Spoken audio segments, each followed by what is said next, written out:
பாரதியார் பல்கலைக்கழக கலை மற்றும் அறிவியல் கல்லூரியின் விதை இலக்கிய வட்டம் சார்பாக தமிழ்துறை முன்னெடுத்திருக்கின்ற இந்த கருத்தரங்கில் என்னை நிறுத்தியிருக்கின்ற முதல்வர் அவர்களுக்கும் அதற்கு தலையெடுத்த மதிப்பிற்குரிய தமிழ்துறை தலைவர் முனைவர் குணசுந்தரி அவர்களுக்கும்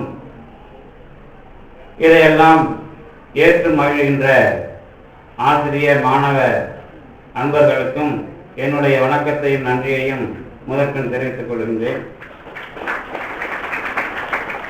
உங்களோடு கலந்து உரையாடுவது என்பது என்னுடைய பேச்சை சம்பந்தப்பட்டது அல்ல, உங்களுடைய பொறுமையை சம்பந்தப்பட்டது.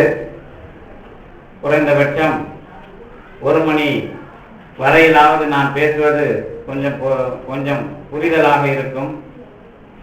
11:30 என்று நினைக்கின்றேன். இன்றைக்கு மட்டும் நீங்கள் கொஞ்சம் காலம் தாழ்ந்து உணவை ஏற்றுக்கொள்ள வேண்டும். அவ்வளவு தொலைவு வந்து நான் ஒரு 3 மணி நேரம் பேசலாம் என்று இருந்தேன். ஏனென்றால் தமிழ்துறை மாணவர்கள் மட்டும் இருந்தால் கண்டிப்பாக 3 மணி நேரம் பேசுவது என்பது தேவையான ஒன்று என்ற திட்டத்தினால். ஆனால் காலம் நமக்கு கொஞ்சம் வேறு வகையில் பயன்பட்டதனாலே உங்களோடு குறைந்தபட்சம் ஒரு 1 மணி நேரத்திற்கு குறையாமலும் 1.5 மணி நேரத்திற்கு மிகாமலும் தொடர்பு கொள்வது ஒரு கருத்தை சொல்வதற்கு தெளிவாக இருக்கும். ஏனென்றால் இந்த தலைப்பு ஒரு சிக்கலான தலைப்பு.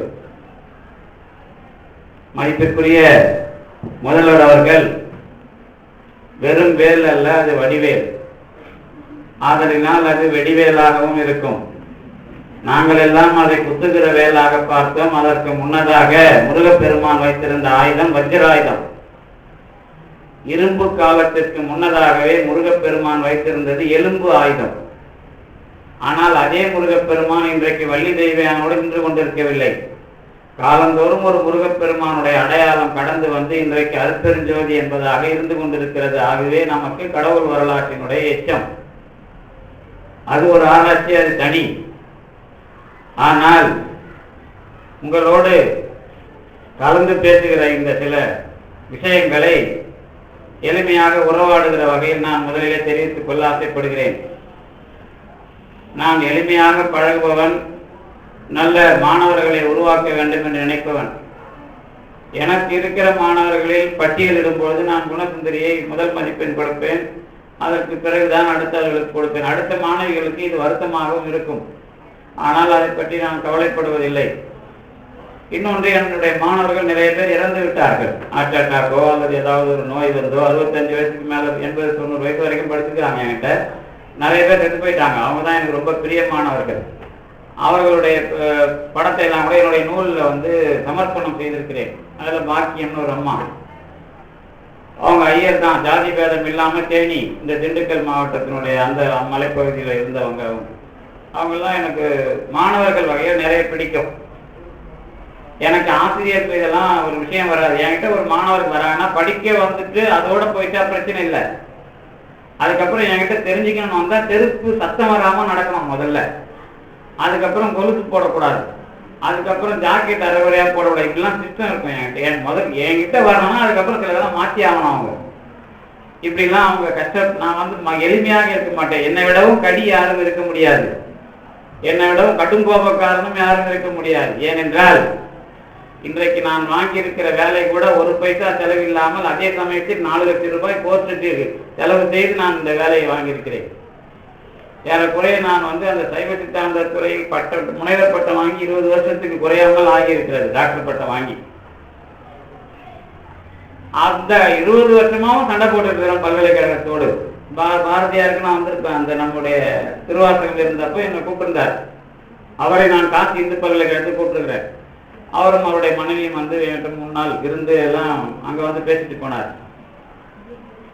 இந்த பாரதியாருடைய ஒப்புமையோடு எனக்கு குணசுந்தரி ஞாபகப்படுத்தியதான சொல்றேன். பாரதியாருடைய தங்கை மகன் இருக்கிறார், தங்கையோட பேத்தி சென்னையில் இப்போ படிக்கிறாங்க. அந்த வீட்டில் தான் நான் தங்கியிருந்தேன். பாரதியார் இருந்த அத்தனை அறைகளிலேயும் நான் அதே பாரதி இருந்த 3 ஆண்டுகள் நான் தங்கியிருந்திருக்கிறேன். எனக்கு ஒரு எண்ணம் உண்டு, பாரதியார் வாடகை கொடுக்காம போயிருப்பார் போலது, நாம வாடகை கொடுப்போம் அப்படிங்கிறதா நினைச்சுக்கிட்டு அங்கே நான் கொடுத்துருந்த 3 வருஷம் கரெக்டாக. அது சிவமடம் எதிரில். அங்கே போனீங்கன்னா காசியில் நீங்கள் போகிற வாய்ப்பு கிடைச்சா நீங்கள் போகலாம். அதாவது ஹரிச்சந்திர கட்டத்துக்கு பக்கத்தில் இருக்கிற வீடு தான் பாரதியார் சிலை இருக்குது. பாரதியாருடைய சிவமடத்துக்கு சிவமடம் தான் அந்த வீட்டுக்கு பேர். பாரதியாருடைய அத்தை தான் ருக்குமணி பாட்டி அல்லது ருக்குமணி அம்மாள். அவங்க இல்லைன்னா பாரதியாருங்கிற ஒரு ஆள் இல்லை. அப்படி பாரதியார் என்கிற ஒரு வடிவத்துக்கு காரணம் அந்த ருக்குமணி பாட்டி. அந்த வீடு எனக்கு மிகவும் பிடித்திருந்த வீடு. இன்றைக்கு நான் போக வருவேன், அது வேற செய்தி. எதற்கு இதை பதிவு பண்றேன்னா, பாரதியாரை ஞாபகப்படுத்தினால இன்னொரு விஷயம். பாரதிங்கிற ஒரு ஆள், பாரதி என்கிற ஒரு ஆள் 9 வயசுல கவிதை எழுதினான்னு அவனுடைய அடையாளம். அவன் எழுதிய கவிதைகளில் 11 வயதில் எழுதிய கவிதை தேதியோடு இருக்கிறது. பாரதி எழுதிய கவிதை 11 வயதில் தேதியிட்ட கவிதை இருக்கிறது. எட்டயபுரம் மன்னருக்கு பணம் வாங்குவதற்காக, அதாவது படிப்பு நிறுத்திவிடக்கூடாது அல்லது அந்த படிப்பு கெட்டு போய்விடக்கூடாது, அப்பாவுக்கு பிரச்சனை வந்ததுனால கேட்கிறான். அவனே கவிதை எழுதி கேட்கிறான். அதில் அவன் என்ன எழுதுறான் அப்படின்னா, இன்னைக்கு எங்க வீட்டுக்கு எட்டயபுரம் மன்னர் தான் அவங்க அப்பாவை கெடுத்தார். பிரிட்டிஷ்காரங்க அவங்க தொழில் தொடங்க விடாம கெடுக்கிறாங்க. நீங்க படிக்கிற வரலாறு வேற, நடந்த வரலாறு வேற. அந்த பாரதி பணம் கேட்கறதுக்கு லெட்டர்ல எழுதுறான், இன்னைக்கு எனக்கு செலவுக்கு பணம் கொடு, நாளைக்கு நான் பெரிய ஆளா வருவேன், இவ்வளவு பெரிய ஆளா ஆன பிறகு இவனுக்கு நான் படிக்கிறதுக்கு காசு கொடுத்தேன், உனக்கு பெருமை கிடைக்குன்னு எழுதுறான். புரியுதா உங்களுக்கு? 11 வயதில் பாரதியினுடைய ஆளுமை. நீ இன்னைக்கு எனக்கு காசு கொடு, நான் பெரிய ஆளா வருவேன், இவ்வளவு பெரிய ஆள் ஆனால இவனுக்கு நான் படிக்கிறதுக்கு காசு கொடுத்தேன், உனக்கு பெருமை கிடைக்கியா, அதனால காசு கொடுக்குறான். இப்படி யாராவது 11 வயசுல எழுத முடியுமா? அப்படி ஒரு ஆளுமை.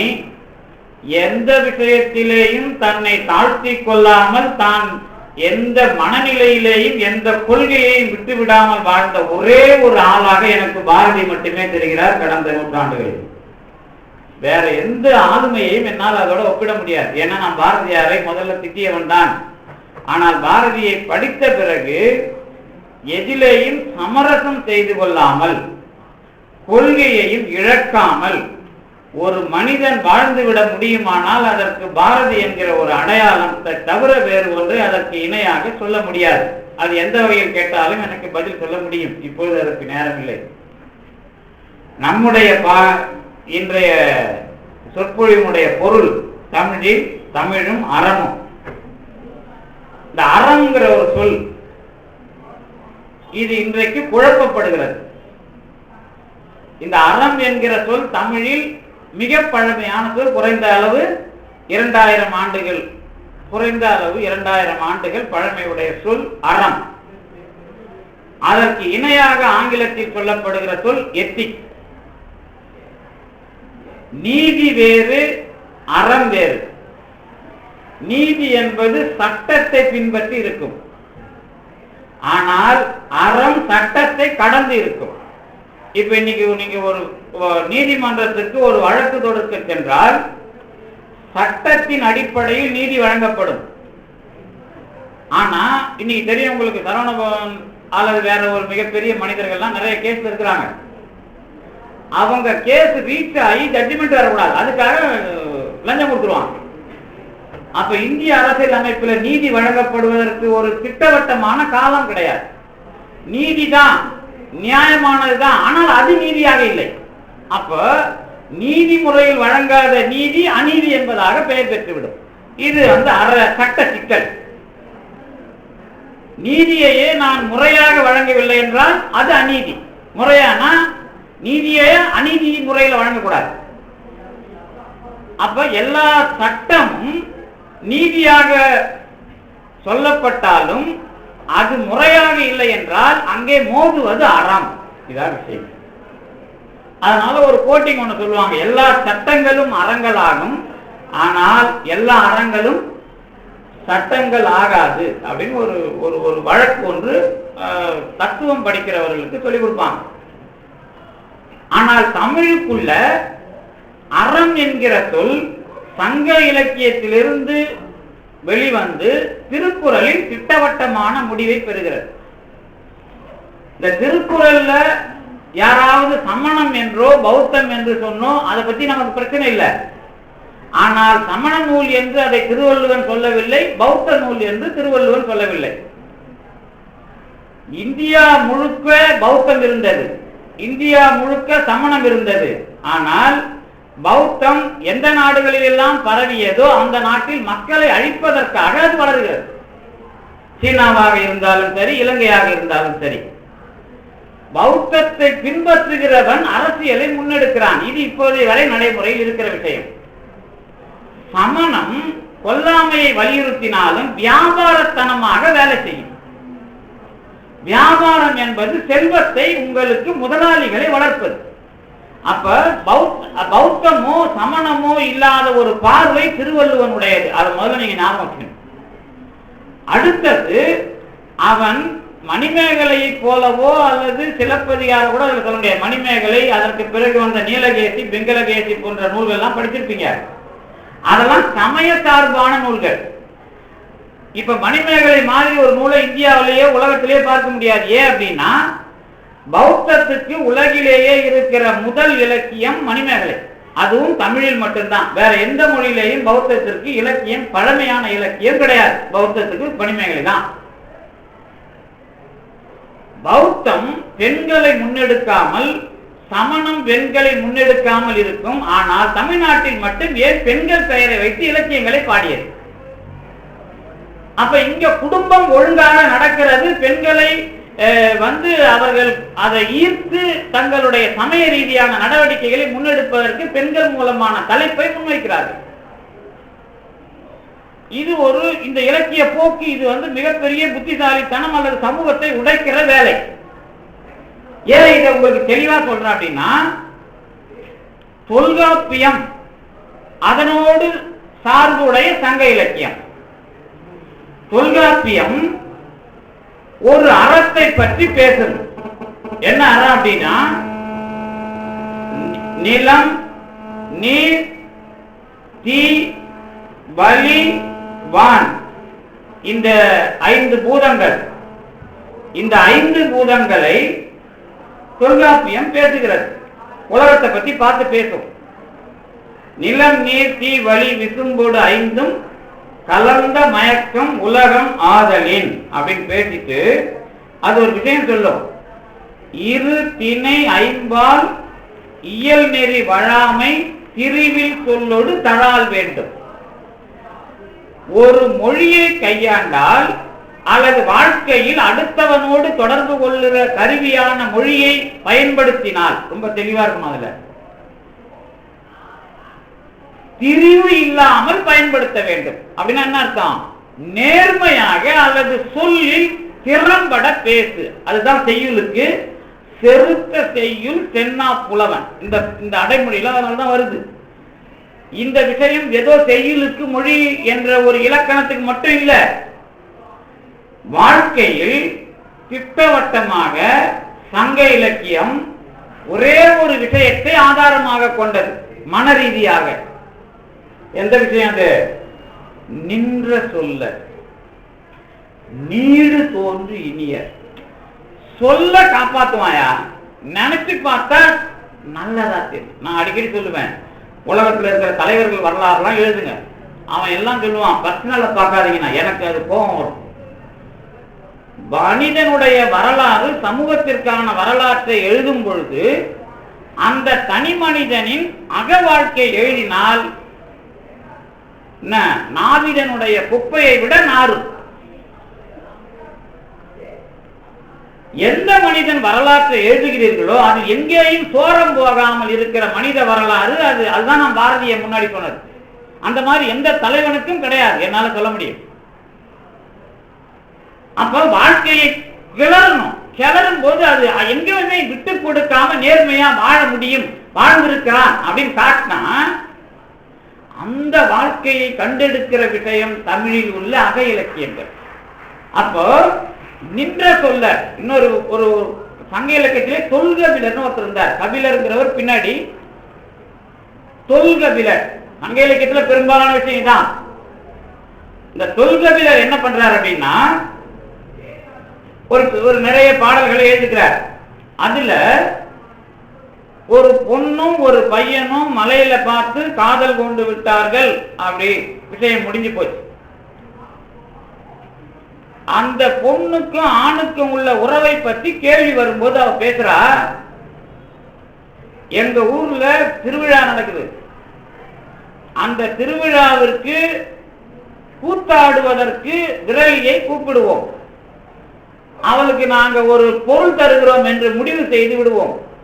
அடுத்த ஊர்ல வந்து தலை நெல்லு தரேன் தங்கம் தரேன் சொன்னா கூட அவ எங்க ஊரை விட்டுட்டு மாற்றி போய் ஆட மாட்டா அப்படின்னு. இப்ப நடக்கிற கூத்தாட்டெல்லாம் என்னன்னு தெரியும் உங்களுக்கு? நாங்கள் கலை அம்சமாக வைக்கிற ஒரு வியாபாரத்துக்காக அல்லது பணத்துக்காக ஆடுகிற ஒரு ஆட்டக்காரி எந்த காலத்திலேயும் ஒப்புக்கொண்ட காசை விட எவ்வளவு அதிகமாக தந்தாலும் அடுத்த ஊருக்கு வரமாட்டார். அது என்ன சொல்றாருன்னா, இவன் இந்த பொண்ணோட உறவு கொண்டா, இவளோட தான் வாழ்வான், அதுல ஒன்றும் தாலியும் தேவையில்ல சடங்கும் தேவையில்ல, நாங்க வாழ்வோம் அப்படிங்கிற அந்த வாழ்க்கையை எடுத்து காட்டுகிற ஒரு அம்சம் அந்த நற்றினை தொடங்கி பரவலாக இருக்கிற எல்லா இலக்கியங்களிலேயும் நடக்கிற செய்தி. இது அடிப்படை. அப்ப என்ன அர்த்தம் இருக்கு? நீங்க இங்க இருக்கிறவங்க சொல்லை காப்பாற்றுற மாதிரியான வாழ்க்கையில் எவ்வளவு பிரச்சனை வருதுன்னு பாருங்க. இன்னும் நான் ஒரு பெரிய லாஜிக்னா நான் வச்சுக்கல. எனக்கு கடவுள் உண்டா இல்லையா என்று கேட்பவர்கள், ஆன்மீகம் உண்டா இல்லையா என்று கேட்பவர்களுக்கு நான் வைக்கிற சவால் என்ன அப்படின்னா, எதிரில ஒண்ணு பேசிட்டு அடுத்தவங்க கிட்ட ஒண்ணு பேசுற மாதிரியான பொறப்பா நீ இல்லைன்னா கண்டிப்பா கடவுளிடம் இருப்பாய். நான் இங்க பிறக்கிறேன், ஏன்னா அது தப்பு கிடையாது, நம்ம பிறப்பே அப்படித்தான். பாஜார் முன்னாடி ஒண்ணு பேசி வீட்டுல ஒண்ணு பேச வேண்டிய பிறப்பு தான் இது. ஆனால் எவன் ஒருவனுடைய பிறப்பு ஒரு இடத்தில் ஒன்று பேசி இன்னொரு இடத்தில் மாற்றி பேசாத முறையில் பிறந்திருக்கிறதோ அது கடவுளை பற்றி பேசும். அப்ப நான் யாரையும் குறை சொல்லலன்னு அர்த்தம். நான் உங்களையும் குறை சொல்லக்கூடாது, என்னோட உட்பட. இது மிகப்பெரிய அளவில் எல்லைப்படுமானால் மனத்துக்கண் மாசு இளநாதல் அனைத்து அரண் ஆகுல நீரத்திர. இதை ஏசியா சொல்லிடுவான். எப்போ அறம்லாம் ஒன்னும் கவலையப்படாத. திருவள்ளுவர் நக்கல் அடிக்கிற இடங்கள் தான் நான் இன்னைக்கு பேசுவேன். திருவள்ளுவர் நேரம் பேசுற இடம் இல்லை, அதெல்லாம் மக்களை பார்த்து நக்கல் அடிக்கிற இடங்கள். அதெல்லாம் நான் இதெல்லாம் உங்ககிட்ட ஏன் இந்த வார்த்தையை அப்படியே பயன்படுத்துறேன் அப்படின்னா, உள்ளதை உள்ளபடி பேசுறது எனக்கு ஒன்றும், அதுக்குள்ள ரெண்டு பொருளோ நையாண்டியோ இருக்காது, அதுக்குள்ள ஒரிஜினல் கிழிக்கிற வேலை இருக்கணும். அதுதான் என்னுடைய ஆதங்கம். என்ன நக்கல் அடிக்கிறாருன்னா, திருவள்ளுவர் எல்லா கல்யாண பத்திரிகையிலையும் ஒரு திருக்குறளை போட சொல்லியிருக்கிறார். என்ன கல்யாண பத்திரிகை, என்ன திருக்குறள் அது? அன்பும் அறனும் உடைத்தாயின் இல்வாழ்க்கை. இப்ப அதை மாற்றி தொட்டா, அன்பும் அறனும் உடைத்தாயின் இருந்தா போடான்னு அர்த்தம். அது இல்லன்னு அர்த்தம். இன்னொரு திருக்குறள் ஒண்ணு போடுவீங்களா? அது அரண் எனப்பட்டதே இல்வாழ்க்கை, அதுவும் திறன் பழிப்பது இல்லாயின் நன்று. அது மற்றவனை பழிக்கிறன்னா ஓகேங்களார், அப்படின்னா குடும்ப நடத்தையவர்கள் நாயக்கன்னு அர்த்தம். முடிச்சு பாருங்களேன், யாராவது குடும்பம் நடத்துறாங்கன்னு சொல்லுங்களா, பார்த்துருவோம். அரண் எனப்பட்டதே இல்வாழ்க்கை, அது வந்து டிசைடட். இது அதாவது அதை மாற்ற முடியாது, ஆனால் அது இல்லை. அது அதாவது ரொம்ப தூக்கி அதை மலை மேல வச்சுட்டு டவுப்புன்னு கடலுக்கு அத்தனை குறை சொல்லுன்னா ரைட்டுப்பா. அடப்பாவி, அவனை குடும்பம் அவன் அத்தை திருப்புறல அந்த கல்யாண பட்டியல போட்டுட்டு என்ன வேலை? இந்த ரெண்டு திருக்குறளும் திருவள்ளுவன் இந்த ஆனால் இந்த சமூக நிறுவனத்தில் குடும்பம் என்கிற உறுப்பு மிக இன்றியமையாது.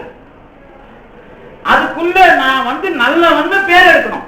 இங்க யாராவது நல்லவங்க இருக்கிறீங்களா அப்படின்னு கேட்டீங்கன்னா கண்டிப்பா யாரும் நல்லவங்க கிடையாது. எப்படி அப்படின்னு கேட்டீங்கன்னா கண்டிப்பா யாருமே நல்லவங்க கிடையாது. ஏன்னா ஒன்னு அம்மாவுக்கு நல்லவனா இருக்கலாம், இல்ல நண்பனுக்கு நண்பனானா இருக்கலாம், இல்ல அக்காவுக்கு நல்லவனா இருக்கலாம், ஆனா நல்லவனா இருக்க முடியாது. சரிதானே? நான் என் பொண்டாட்டிக்கு நல்லவனா இருந்தா எங்க அம்மாவுக்கு ஆவாதுவேன், எங்க அம்மாவுக்கு நல்லவனா இருந்தா என் பொண்டாட்டிக்கு ஆவாதுவேன். சரிதானே? அப்புறம் நான் நல்லவன் எப்படி சொல்லுவீங்க? நல்லவன் ஒரு கருத்தை உங்களால சொல்ல முடியுமா? முடியவே முடியாது. நல்லவன் என்று சொன்னால் எப்படி சொல்லுவது? அப்ப நான் ஏதோ சப்ஜெக்டா உங்களுக்கு அறம் இப்படி போட்டு மிரட்டுவன் பார்க்காதீங்க. அறம் என்பதை உலகத்திற்கு சொல்லக்கூடிய தகுதியும் அதில் முழுமை அடையக்கூடிய தகுதியையும் பெற்றிருக்கிற ஒரே சமுதாயம் தமிழ் சமுதாயம். இங்க பெற்றுக்கும் போதே அமெரிக்காவில் போய் வேணும்னு பெற்றுக்கிறான். இது நாட்டுக்கே அவமானம். ஒரு நாட்டுல குழந்தை பெற்றுக்குன்னா இந்த நாட்டுல வேலை பார்க்கணுங்கிற நம்பிக்கையும் இந்த நாட்டுக்குள்ள அது வாழும் அப்படிங்கிற நம்பிக்கையும் இல்லாம குழந்தை பெற்றுக்கிறான்னா அதோட தற்கொலை பண்ணிக்கலாம். அப்படி ஒரு நாட்டுல அரசாங்கம் இருக்கக்கூடாது. ஏன்னா இல்வாழ்க்கைக்கு அப்புறம் மக்கள் பேர் வைக்கிறான் திருவள்ளுவர். இல்வாழ்க்கைன்னா அங்க ரொம்ப அழகா சொல்றான். வளத்தக்கால்னு பெண்ணை சொல்லுவான். இன்னொன்னு சொல்லுவான், 2 பேரும் கல்யாணம் பண்ணிக்கிறதா பண்ணிக்க வானாங்கல, எதுக்கு கல்யாணம் பண்ண போறேன்னு கேட்பாரு. திருவள்ளுவர் மனையரம்படத்தில் பாருங்க, அல்லது இல்வாழ்க்கை பாருங்க. 2 பேரும் இப்பெல்லாம் சீக்கிரம் கல்யாணம் நடக்கிறதுல அது வேற விஷயம். ஏன்னா வயசாகி வர வரைக்கும் வேலை கிடைக்காது. இப்போ நீங்க கலை அறிவியல் கல்லூரியில் படிக்கிறவங்களுக்கு வேலை எப்ப கிடைக்கிறது? 40-45 வயசு வரைக்கும் தோல்ல பையன் மாடி குத்திட்டு அதுக்கப்புறம் இங்க இதுக்கு ஒரு அறிவு இருக்கும், அதுக்கு ஒரு அறிவு இருக்கு, 2ம் சேர்ந்தா கிரிவு தான் இருக்கும். கிரிவுனா பிரிவுன்னு அர்த்தம். கிரிவு மாணிக்க வாசகர் சொல்படி பிரிவு. கிற்றே கிற்றகில்லை நாற்றகில்லை எல்லாம் பேசுவார். கிரி செய்தவார் பேசுவார். பிரிவு தான் வரும். ஏன்னா இதுக்கு ஒரு கருத்து இருக்கும், அதுக்கு ஒரு கருத்து இருக்கும். இந்த 2 கருத்தை இல்லாம உங்க 2 பேருக்கும் ஒரு கருத்து இருந்தா கல்யாணம் பண்ணிக்கிற. 2 பேரும் ஆளுக்கு ஒரு கருத்தை வச்சு கூடாது, ஒரு கருத்தை வச்சு கல்யாணம் பண்ணிக்கோ. அதுக்கப்புறம் குழந்தை பெற்றுக்கிறதுனா மக்கள் பேரு. 2 பேரும் சேர்ந்து இந்த கொள்கையை இந்த பையனால நாங்க உருவாக்குவோம், இந்த பையனால இந்த கொள்கைக்கான வேலையை அது செய்யும் அப்படின்னு தெரிஞ்சா பெற்றுக்க, இல்லைன்னா பெற்றுக்காது. இவன மக்கள் பேர் படிச்சு பாருங்க. அப்ப நான் குடும்பம் என்கிற ஒரு அமைப்புக்குள்ள வரும்போது இந்த மாதிரி இந்த விஷயங்கள் எல்லாம் அறன்னு பேசுறேன்ல, இந்த அறத்தை பத்தி பேசும்போது உலகத்துல எல்லா தத்துவவாதிகளும் அறம் பேசுவான். புத்தர் ஒரு அறம் பேசியிருப்பார், மகாவீரர் ஒரு அறம் பேசியிருப்பார், வெளிநாட்டுல எடுத்துட்டா இம்மானுவேல் காண்ட் ஒரு அறம் பேசியிருப்பான். அதுக்கப்புறம் எல்லா தத்துவவாதிகளும் ஒரு அறம் சொல்லுவார்கள். பூக்கோன்னு ஒருத்தன் அவன் ஒரு அறம் சொல்லுவான். அதெல்லாம் நம்ம மேடம் வீட்டுல காலையில பார்த்தேன். இன்னும் அவங்க ரொம்ப தெளிவா வேற பேசுறாங்க. அறம் ஒழுக்கம் இதை பிரிக்கிறாங்க. பிரிக்கும் போது ஒழுக்கம் தனி மனிதன், அறம் அதை மனிதனை கட்டுப்படுத்துவதற்கு அரசாங்கத்தினுடைய திட்டம், இப்படி எல்லாம் பேசுறாங்க. இது நிறைய விவாதம் உண்டு. அந்த ஆராய்ச்சியை நான் பண்ண முடியாது. இப்ப இப்படி வச்சுங்களேன், இது விதை இலக்கிய வட்டம். அதான் இது. விதைனா என்ன அப்படின்னு கேட்பேன் நான். விதைனா என்ன? விதைனா விதைதான். அப்படியா எழுதுறது? விதைனா என்னன்னு எழுதுங்க. அகராதியில பொருள் எழுதணும். இப்ப வாழ்க வளமுடன் நிகழ்வு, இது 2ம் நீங்க எனக்கு எங்க போனாலும் கொஞ்சம் அடிக்கும். அது 2ம் தப்பு. நிகழ்வு இயற்கை பொருளை இற்றென கிளத்தல், அதுல சொல்லக்கூடாது, நிகழ்ச்சின்னு தான் சொல்லணும். வளமுடன் சொன்னா நாசமா போங்கன்னு அர்த்தம். தமிழ்ல தான். என்ன ஐஏஎஸ் கொஸ்டின் கொடுத்து வளமுடன் பிரித்து எழுதுனா எப்படி எழுதணும்? வளம் பிளஸ் முடன் எழுதணும். அதை நீங்க நல்லா வாழ்கனா எப்படி எழுதணும்? வாழ்க வளத்துடன் எழுதணும். அச்சுச்சாரி ஒண்ணு வேணும் அதுல. அது இல்லைன்னா அது அவுட்டு. அதனால நான் கோயம்புத்தூர்லயும் பேசிக்கிறேன், எங்க போயினாலும் அது பேசணும். அதை பத்தி எனக்கு கவலைப்படாதீங்க. அதுக்காக இப்படி காட்டினாலும் நான் ஒத்துக்க மாட்டேன். என்ன நான் ரொம்ப தெளிவா இருக்கிறேன். என்ன எனக்கு நான் கொள்கை அளவில் அவங்கெல்லாம் நான் எடுத்து நிறைய பேசியிருக்கிறேன். கண்ணாடி போட்டோட நான் ஒத்துக்க மாட்டேன். அது வேற. சித்தர்களா இருந்தாக்கா கண்ணு வெட்டணும். உங்களுக்குலாம் சித்தர்களை பத்தி தெரியும். அடுத்த மாசம் 8ஆம் தேதி நான் கணக்கம்பட்டி வரேன். கணக்கம்பட்டியில ஒவ்வொரு ஆண்டும் சித்தர்கள் மாநாட்டுல சிறப்புரையினர் தான் 3 வருஷமா பேசிட்டு இருக்கிறேன். கணக்கம்பட்டி பழனி இருக்குல்ல, கணக்கம்பட்டி சித்தர் சமாஜில குரு பூஜைக்கு நான் தான் வருவேன். மிகப்பெரிய சிறப்பு அழைப்பாளரா. அங்க ஒரு 500 பேர் உட்காந்துருப்பாங்க. கொஞ்சம் குறைந்தபட்சம் 10,000 பேர் வருவாங்க. அது இப்போ இது எதுக்கு சொல்ல வர, பெரும்பாலான சித்தர் சமாதிகளை இப்ப நான் பேசுறேன். அந்த சித்தர்னா யாருன்னா கண்ணு வெட்டும், வால் இருக்கும் கண்ணுல, கண்ணாலே பேசுவாங்க. அந்த கண்ணுக்கு கண்ணாடி போட்டா அது சித்தர் கிடையாது, அது சாதாரண ஆள். அவ்வளவுதான் விஷயம். கண்ணாடி காமத்தினால குறையறதுதான் எது? கண்ணொலி. அது அவங்களுக்கு இருக்கக்கூடாது. ஒருவேளை கல்யாணம் பண்ணிக்க வானாங்களே, அதுக்குள்ள ஆன்மீகம்ங்கிற தெளிவு கண்ணுல பேசணும். அதுதான் எந்த சித்தர்களும் அல்லது வள்ளலாரோ அல்லது எந்த அருளாளருக்கோ கண்ணாடி போடக்கூடாது. இது நான் இப்ப பேசல. என்ன யூடியூப்ல போனீங்கன்னா நல்லூர் சரவணன் இருக்கும். உலகத்துல எத்தனை பேரை திட்டணுமோ அத்தனை பேரும் திட்டு இருப்பேன். அதனால 400 மணி நேரத்துக்கு குறையாம இருக்கேன் அதுக்குள்ள. இது எதுக்கு இது ரொம்ப தெளிவா சொல்றேன். நான் அனுபவத்தினால பேசுறேன். அதனாலதான் இவங்களா நீங்க சொல்லும் போது வாத்தியாரா செஞ்சா யாருக்குரிய பாடம் எடுத்து 25 வருஷமா எடுத்துட்டு இருக்கிறேன். நான் பேச ஆரம்பிச்சது 8வதுலயே பேசியிருக்கிறேன். பட்டிமன்றம்லாம் 8வதுலயே பேசியிருக்கிறேன் ஸ்கூல்ல. எதுக்கு இதை சொல்றேன் அப்படின்னா, என்னுடைய இந்த திட்டம் இது எப்படி உருவாகிறதுனா என்னை ஆளுகிறவர்கள் செய்வாங்க. அது மாதிரி உலகம் பேசும். நானா கட்டுப்படுறேன், உலகம் பேசும். இப்ப சிங்கப்பூர் போனீங்க அப்படின்னா அங்க எச்ச துப்புனா கூட என்ன வரும்? சட்டம் பாய். இந்தியாவில் கொலை பண்ணா கூட சீக்கிரம் சட்டம் பாய். ஏன் அப்படின்னா உலக அளவுல சட்டம் மனிதனை திருத்தம். மனிதன் தன்னுடைய மனசாட்சிப்படி அவன் திருந்துகிறானா என்பதை கடவுள் கண்காணிக்கிறான். அதற்காக இந்தியா இப்படித்தான் இருக்கும். இது ஜனநாயக நாடா இருக்குது. இங்க ஏன் சட்டம் வேலை செய்யல, ஏன் கிரிமினல் இருக்கிறான்னு கேட்டீங்கன்னா, நீ திருந்தனா உன்னை கடவுள் கண்காணிக்கிறார் அப்படிங்கிற ஒரு அனுபவத்துக்கு உரிய பூமி. அதனால பாம்பன் சாமி ஒருத்தர் இருந்தார், சண்முக விவசாயம் படிக்கிறீங்களா, அது எழுதினவர். சிதம்பரம் சார்ந்த அந்த வட்டப்பகுதி தமிழ்நாடுக்குள்ள பிறக்கலன்னா உனக்கு கடவுளை பத்தி அனுபவிக்கிற பொறப்பே கிடையாதுன்னு இருந்தார். நான் சொன்னேன், இங்க பிறந்துட்டு அமெரிக்காவுக்கு போறான்னா அவன் தப்பி பிறந்தவன் எழுது அப்படின்னு. இன்னும் எழுதுவேன், ஏன் இந்த சாப்ட்வேர் இன்ஜினியர் எல்லாம் பணம் நிறைய சம்பாதிக்கிறான், அவன் சமுதாயத்துக்கே அவனுக்கு சம்பந்தம் இல்லாத இருக்கிறான்னு கேட்டா, ஒரு காலத்துல அடிமையா சம்பளம் வாங்காத பிறந்தவன் இன்னைக்கு சம்பளம் மட்டுமே வாங்குறதுக்கு அடிமையா பிறந்தான். அவ்வளவுதான் வித்தியாசம். இது பிணை கொள்கையில நாங்க பேசுவோம். அறம் அப்படிங்கிறது வரும்போது இப்படிலாம் பதில் சொல்லுவோம். நான் அது என்னால பதில் சொல்ல முடியும். அதுல என்ன விஷயம் அப்படின்னு கேட்டீங்கன்னா, என்ன சமூகத்திற்கு சம்பந்தம் இல்லாமல் வேண்டாம். இப்ப இங்க இருக்கிறீங்க எல்லாரும், இங்க இருக்கிற யார் கையிலையும் பைய காணும், மகிழ்ச்சியா தான் இருக்குது. பை யார் கையிலுமே இல்லையா? எல்லாம் கிளாஸ் ரூம்லயே இருக்கா? சரி, நீங்க எந்த மாதிரி பை மாட்டிட்டு வரீங்க அப்படின்னு பார்த்தா நான் உங்க புத்தியை சொல்லிடுவேன். முதல்ல மாற்ற பை தானே பெரும்பாலும் மாட்டிக்கிட்டு இருக்கிறீங்க. நீங்க எல்லாம் சமூக விரோதிகள். ஏன்னா 2 சக்கர வாகனத்துல வந்தா உங்களுக்கு அது சரி, ஆனா பேருந்துல வந்தா எத்தனை பேர் மூஞ்ச கிழிக்குது, எத்தனை பேர் நிக்க விடாம பண்ணுது, எத்தனை பேர் அநியாயம் பண்ணுது, நீங்க சமூக விரோதிகள். அவ்வளவுதான் விஷயம்.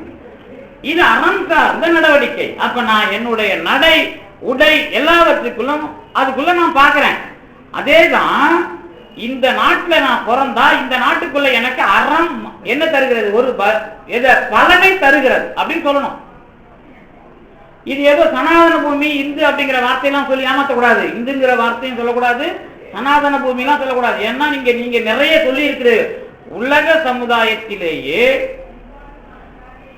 நேர்மையாக பேச வேண்டும் என்பதை 2000 ஆண்டுகளுக்கு முன் கொள்கையாக சொன்னதல்ல, செய்து காட்டிய ஒரு பாரம்பரியம் அல்லது மரபு எந்த இனத்துக்கு இருக்கிறது. ஏது இலக்கியத்தை காட்ட சொல்லுங்க. நம்ம குணசுந்தரி மருத்துவத்தை பத்தி ஆராய்ச்சி பண்ணாங்க, PhD தமிழ் இலக்கியங்கள்ல மருத்துவம். அப்ப அவங்க ஒரு செய்தி அதுல எழுதியிருப்பாங்க. அசோகர் 12 ஆணை போட்டார், 12 பொறிப்பு, கல் பொறிப்பு. அதுல ஒரு பொறிப்பு என்ன அப்படின்னா,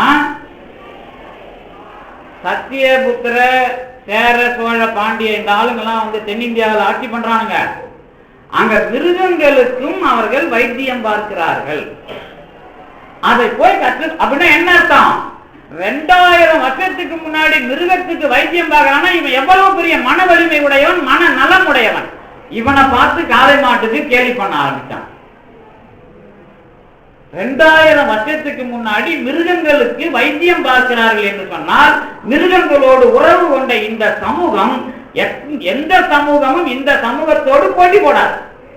ஏன்னா பண்பாட்டில் இந்த 2000க்கு முன்னாடியே வளர்ந்து விட்டவர்கள். இவங்களுக்கு அறத்தை என்னன்னு பேசுவ. அடுத்தது சொல்றேன் பாருங்க.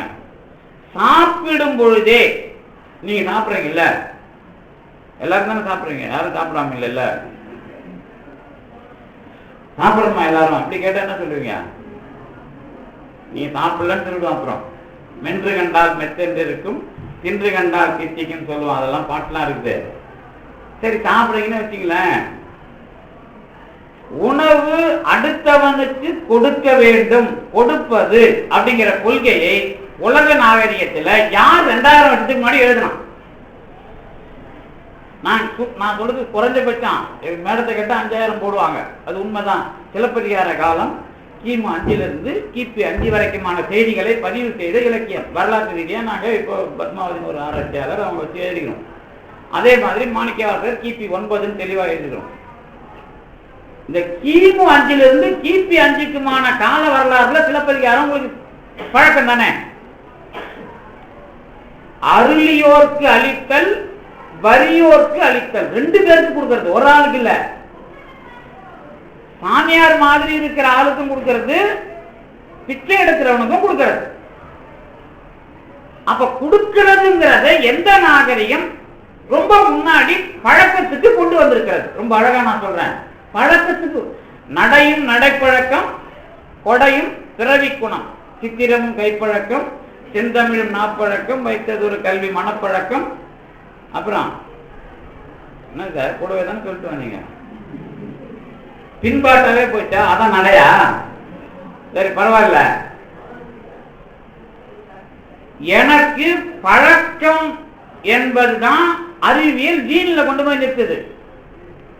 ஆனா அது ஒரு டென்டேட்டிவ் தியரி, அது ஒரு இடைநிலைப்படியானது, அது முழுமையானது கிடையாது. ஏன் அப்படின்னா ஆப்பிரிக்கா யானை இந்திய யானையா மாறதுக்கு 2 லட்சம் ஆண்டுகள் ஆகும், அது 2 லட்சம் மில்லியன் ஆண்டுகள் ஆகும். அப்படின்னா என்ன, அந்த முறை மாதிரி காது பார்க்கறதுக்கு அழகா இருக்கிற காதா மாறதுக்கு ஒரு 2 லட்சம் வருஷம் தேவைப்படுது டார்வின் தியரி படி.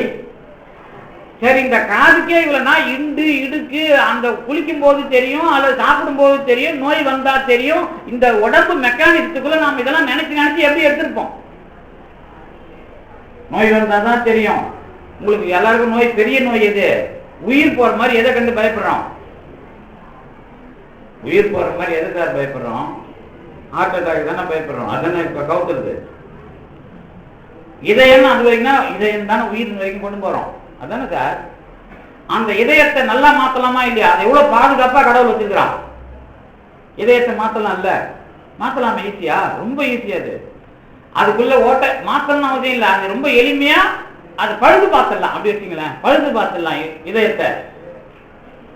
இதயத்துல சொரணம் இருக்குது. ரொம்ப பாதுகாப்பான ஒரு பொருளை ரொம்ப பாதுகாப்பா வெள்ளா எலும்பு அது இதுன்னு வச்சு பாதுகாத்துருக்கிறான் இந்த உடம்பு. ஆனா இந்த வீணா போனதுன்னு ஒரு குடல் இருக்கு இல்ல, அதை மாற்றவும் முடியாது, ஒண்ணும் பண்ண முடியாது. எதனா வந்ததுன்னா தொலைஞ்சிங்க, அதோட பிறகு வயிறு வலியா இருந்தாலும் சரி, அல்லது கிரானிக்கல் அல்சரா இருந்தாலும் சரி, கேன்சரா இருந்தாலும் சரி, வயிறு வலி புண்ணாயி, புண்ணு கிரானிக்கல் அல்சராயி, கிரானிக்கல் அல்சர் கேன்சரா மாறி, அப்ப மலைக்குழாயை வெட்டி விட்டு இடுப்புல வச்சிருவான், அதை பிதிக்கி விட்டுட்டு தான் வாழ்ந்துக்கணும். தெரியல உங்களுக்கு மலைக்குழாயில கேன்சர் வந்தா என்னன்ட்டு. அப்ப ஒண்ணுத்துக்கும் உதவாதுன்னு நினைக்கிற குடலை எதுல கண்ட்ரோல் பண்ண வேண்டியது? வாயில தான். மிருகங்கள் எந்நேரமும் சாப்பிட்றதில்லை, ஆனா மனிதனை தவிர எல்லாரும் எந்நேரமும் சாப்பிட்றதில்லை. மனிதன் மட்டும்தான் எந்நேரமும் சாப்பிடுவான். ஏன்னா அவன் வாழ்க்கையை அவன் தான் முடிவு பண்ணணும். அப்ப இதுல உங்களுக்கு கற்றுக் கொடுக்கிறது யார்? முதல்ல நமக்கு யார் கற்றுக் கொடுக்குறா? உங்களுக்கு யாராவது கற்றுக் கொடுக்கணுமா? எந்த பிள்ளையையும் எந்த அப்பனோ அத்தாவோ வளர்த்ததா சரித்திரம் கிடையாது. ஏன்னா அது கேட்கறத வாங்கி கொடுக்காம அது அழுகை நிறுத்துறது கிடையாது. முடியுமா? யாராவது விவரம் தெரிஞ்சு என் பிள்ளைய வளர்த்துருக்கிறேன்னு சொல்லுங்க, சவால் விடனாலும் யாரும் வளர்க்கவும் முடியாது, யாரும் வளரவும் முடியாது, முடியவே முடியாது. நீ வேணா முயற்சி பண்ணி பாருங்க. அடுத்த குழந்தையா இருந்தா கொண்டு போட்டுலாம் மாதிரி கோவம் வரும். நம்ம குழந்தைக்கு சகிப்புத்தன்மை வரும். ஏன்னா உங்களுக்கு புத்தி தடுமாறி போயிருந்தா குழந்தைய கடவுள் கொடுத்தான். ஏன் கொடுத்தான்னா இவன் மொத்த வக்கரமும் அதுகிட்ட அடங்கணும். அவ்வளோ கோபத்தையும் அவ்வளோ எரிச்சலையும் மாற்றி முகத்தை மாற்றி அதுகிட்ட சிரிச்சு கொடுக்கலன்னா அது அடங்கவே அடங்காது. அப்ப நமக்கு ஒரு கேரக்டரை யார் கற்றுக் கொடுக்குறா? எனக்கு அயலாக வருகிற ஒன்று எனக்கு யார் கற்றுக் கொடுக்குறா? இதான் அறம். அறங்கிறது அந்த வார்த்தையை சொல்லி உங்களை மிரட்ட வேணாம் தான் இப்படி கொண்டு வர, புரிய வச்சு அப்படி முடிப்பேன். கவலைப்படாதீங்க. எனக்கு இன்னும் எனக்கு வந்து ஏறக்குறைய ஒரு 50 நிமிஷத்துக்கு மேல இருக்குது. கவலைப்படாதீங்க. இதுல நீங்களாம் இருக்கிறீங்க. நான் எதுக்காக இதை இப்படி பேசுறேன் தெரியுமா? நேரா பேசினா நான் அவையறிஞ்சு பேசுவேன். எப்படின்னா இப்ப நான் அறம் திருவள்ளுவருக்கு சொல்லிதார் இப்படி சொல்லி சொன்னா தூக்கம் வந்துடும் உங்களுக்கு. நீங்க கொஞ்சமாவது அதுக்குள்ள இந்த வெயில்ல இந்த கீட்டும் கீழே தலை வேற கொதிச்சுன்னு இருக்கு, இந்த கீழே தான் கொஞ்சம் குளிர்ச்சியா இருக்குது. அப்புறம் நான் பேசுறது கீழே இருந்து சூடு ஏற்றுறோம், 2 சமமாகும். அதுக்காக தான். அப்பதான் கொஞ்சம் அலர்ட்டா இருக்க முடியும். உண்மைதானே? பட் இங்க வரைக்கும் தான் உங்களுக்கு கொதிக்குது, இப்ப இங்க இருந்து கொதிக்க வேணாமா? அப்பதானே சமமாகணும். அதுக்கு தான் கொஞ்சம் சூடு ஏற்றுறது, அப்பதான் தூக்கம் போகும். என்ன விஷயம் அப்படின்னா நம்ம வாழ்க்கைக்குள்ள நாம செய்யற எது ஒன்றும் சூடு ஏற்றுற விஷயம். சாப்பிட்றோம்ல, சூடு இருந்தா தானே தெரிக்கும். பார்க்கறேன்ல சூடு ஏறுது இல்ல, கேட்கறேன்ல சூடு ஏறுது இல்ல. சூடுங்கிற ஒண்ணு வெளியே வரல அப்படின்னா வாழ்க்கை கிடையாது. இப்ப அடுத்தது என்ன அப்படின்னா, நான் என் உடம்ப காப்பாற்றணும் அப்படிங்கறதான முதல்ல என்னுடைய நல்ல குணம். இப்ப நல்ல குணம் நமக்கு இருக்குது சார். நல்ல குணம்னா என்ன? நான் உடனே ஏன் இதை மறுக்கிறேன் தெரியுமா? நமக்கு சொல்லப்படுகிற நல்பண்புகள் அறம். இந்த அறம் திணிக்கப்பட்டதுன்னு சொல்றான், அதை மறைமுகமா மறுக்கிறேன். வேற ஒண்ணும் இல்லை இதோட விஷயம். இப்ப நீங்க ஒரு வாழ்க்கை வாழறீங்க, கத்துக்கிறீங்களா இல்லையா? இப்ப பல்லு நீங்க ஏன் வளர்க்கணும்? ஏன் யானை வளர்க்கல? யானைக்கு பல்லு இல்லையா? அநியாயமா 2 பல்லு இருக்கிற ஒரே மிருகம் அதான். 2 பல்லுனா நம்மள மாதிரி ஒரு பல்லு, இன்னொரு பெரிய பல்லு அதானே. தந்தம் கூட பல்லுதான் இருக்கு, இன்னும் இல்லாம பல்லு இருக்கும். இப்போ இந்த பல்லு நமக்கு ஊட்ட வர்றதுனாலதான் தொலைக்கிறோம். ஊட்ட வரனா பார்க்க மாட்டோம்ல. பசி எடுக்கிறதுனாலதான் சாப்பிடுறோம், சாப்பிடுறதுனால பசிக்கல. நீங்களா ஏதாவது ஒரு வேலை பண்ணீங்களா அப்படின்னு ஒரு சேலஞ்ச் வச்சா பதில் சொல்ல முடியுமா உங்களால? மனிதன் அவனாக ஏதாவது ஒரு வேலையை செய்தான் இருக்கா? கிடையவே கிடையாது. உரம்தான், பால் ஊத்துனாங்க, சாப்பிட்டான், வளம்தான், ஆசை வந்தது, குழந்தை பெற்றான், நடுவுல சம்பாதிச்சான், முடிஞ்சு போய். ஊர் மரியாதை அல்லது உடம்பு வாழ்க்கை அப்படிங்கிறதுக்காக ஒழுக்கம். இதை தவிர எனக்கு ஒழுக்கம் திணிக்கப்படும் அப்படின்னு சொன்னா அது நேரடியானது அல்ல. இப்ப என்ன விஷயம் அதுல சொல்ல வர அப்படின்னு கேட்டீங்கன்னா, இதுக்கு சமயம் அதை கையில் எடுப்பாங்க. எனக்கு என்னுடைய வாழ்க்கையை நான் முடிவு செய்யறதுக்கு கத்துக்கிறேன். இப்ப இப்படி வச்சுங்களேன், இப்ப நிறைய பேர் அரசியல்வாதி, நிறைய யோகிகள், இவங்கெல்லாம் நான் யோகம் இருந்து நான் 200 வயசு வாழ்வேன், 100 வயசு வாழ்வேன் புறப்படுறாங்கன்னு வச்சுங்களேன். அவன் 100 வயசு வாழலாம், அவன் இளமையை பெற்றுட்டா யாரை கல்யாணம் பண்ணிப்பான்? அவன் பேத்தியா கல்யாணம் பண்ணிப்பான்? இல்ல இல்ல. அப்புறம் எதுக்கு அவன் 100 வயசு கேட்கறான்? அரசியல்வாதெல்லாம் கேட்கறான், அப்படி எனக்கு திருமந்திரம் சொல்லிக் கொடுங்க, நான் இளமையா இருக்கணும், எதுக்குடான்னு கேட்பேன் நான். எத்தனை வயசுக்கு தான் இவன் என்ன பண்ணுவான்? இவன் பொண்டாட்டிக்கு 100 வயசு கேட்க மாட்டான்ல. இவன் கேட்க போறது எதுக்கு உலகத்துல எல்லாம் கேட்கறான்? ஏதாவது ஒரு பெண் அனுபவத்துக்கு தானே இவன் வயசை கேட்கறான் எல்லாருமே. வேற என்ன கேட்கறான்? பச்சையா சொல்ல போனா உலகத்துல அதானே போய் நிக்கிறான் எல்லாரும். இது இவனுக்கு நரம்பு தளர்ச்சியை உண்டாக்கும். உண்மைதானே அது? 2 பேருக்குமே அதானே. அப்ப இவனுக்கு வயசு ஆகாத இவனுக்கு பேர் என்ன? இப்ப நமக்கெல்லாம் வயசு ஆச்சுன்னா என்ன பேரு? கிழவனா? அது ஆம்பளைக்கு, பொம்பளைக்கு கேள்வி. 2 பேருக்கும் பொதுவா முதியோர்னு சொல்றாங்கல்ல. அப்ப நமக்கு கொடுக்கிற பேர் என்னன்னா மூப்பு நோய். இதுக்கெல்லாம் அது கிடையாது. எதுக்கு? மரத்துக்கு மூப்பு நோய் கிடையாது. மரம் முதிரும், அது பயன்படும். ஆனா மனிதன் வளர வளர அவனுக்கு கொடுக்கிற பேரு வளர்ச்சியில முதுமை என்கிற நோயை அடைகிறான். அப்ப இவனுக்கு கொடுக்கப்படுகிற, இவனுக்கு எழுப்பப்படுகிற எந்த விஷயங்களின் மூலமாகவும் இவனே கற்றுக்கொண்டு இவன் அதை மாற்ற முயற்சிக்க வேண்டும். இப்ப நமக்கு குளிர்ச்சி வேணுங்கிறதுக்காக குளிர்சாதனத்தை கண்டுபிடிக்க கூடாது. நீ இயற்கையை இயற்கையான முறையில் செயல்படுத்தி அதை அடைய வேண்டும். இது ஒரு அறம். இது இல்லாதனாலதான் பூமி ஓட்டையா போச்சு. அதை போய் அடைக்க முடியுமா நம்மளால? அப்புறம் நாளைக்கு திருப்பி விட்டா சரியா போடும். அடுத்த ஜெனரேஷன் பார்த்துக்கும். இப்ப நாமெல்லாம் காணாம போயிடுவோம். கவலைப்படாதீங்க, அது சீக்கிரம் வரும். இந்த சமூகத்துல நான் ஒழுக்கமாக இருக்கிறேன் அப்படிங்கிறதுக்கு என் உடம்பு தான் எனக்கு கற்றுக் கொடுக்குது. என் உடம்பு தான் நீ இதை சாப்பிடு, இதை சாப்பிடாத அப்படின்னு அது ஒழுங்கா பயன்படுறதுக்காக நான் அதை செயல்படுத்துகிறேன். அதான உண்மை. அதை செய்யறது யாரு? இதுதான் தத்துவம், வேற ஒண்ணும் கிடையாது. அதை செய்யறது யார்? இதுதான் தத்துவம். 2ஆ பிரிச்சுப்போம். இப்ப நாக்கு இருக்குது, அதோட வேலை என்ன? நாக்கோட வேலை என்ன? சுவை. இன்னொன்னு பேசுறது. சுவைக்கும் பேசுறதுக்கு என்ன வித்தியாசம்? என்னது? சுவைக்கிறதுங்கிறது என்னோட விஷயம், பேசுறதுங்கிறது உங்க சம்பந்தப்படுது. நீங்களும் அதுல சம்பந்தப்படுறீங்க. அப்ப மற்றவர்கள் சம்பந்தமாக வர்றது, பேசுறது, கேட்கிறது, நடக்கிறது, மலஜலம் விடுறது, அப்புறம் என்ன கருவிடல், இந்த எல்லாம் செயல்கள். சுவை, அப்புறம் பார்க்கறது மூலமா உருவம், அப்புறம் கேட்கறது மூலமா செய்தி, அதுக்கப்புறம் என்ன மூக்கு மூலமா நாற்றம், உடம்பு மூலமா தொடர்றது. இதெல்லாம் அறிவுன்னு பேர். இதுதான் அறிவு. இப்போ நான் பார்க்கறதுன்னா என்ன? இப்ப நீங்க என்ன பாக்குறீங்க, என்ன தெரியுது? என்ன பாக்குறீங்க என்ன தெரியுதுன்னா உன் மூஞ்சி தெரியுதுன்னு சொல்லக்கூடாது. என்ன இப்ப பார்க்கறது மூலமா என்ன தெரியுது? நீங்க எல்லாரும் பாக்குறீங்க, உருவமா தெரியுது. பார்க்கறது மூலமா நிறம் தான் முதல்ல தெரியும். அதாவது வடிவம் அடுத்து தெரியும். இந்த வடிவமும் நிறமும் சேர்ந்தா உருவம். அவ்வளவுதானே? இப்ப பார்க்கறதுனா இது மட்டும்தான். அதுக்கப்புறம் கேட்கறது மூலமா சரவணன்னு பேர் அதுக்கு வந்து சேர்ந்துரும். அவ்வளவுதான். இப்போ இந்த மாதிரி பார்க்கறது, கேட்கறது, சுவைக்கிறது, நாட்டத்தை நுகர்றது, தொடர்றது, வெண்மை மென்மை, இதெல்லாம் தெரிஞ்சுக்கிறது. தொடர்றதுன்னா வன்மை மென்மை, அவ்வளவுதான். இதுக்கெல்லாம் அறிவுன்னு பேர். இதை தவிர அறிவுன்னு ஒண்ணு இருக்கா?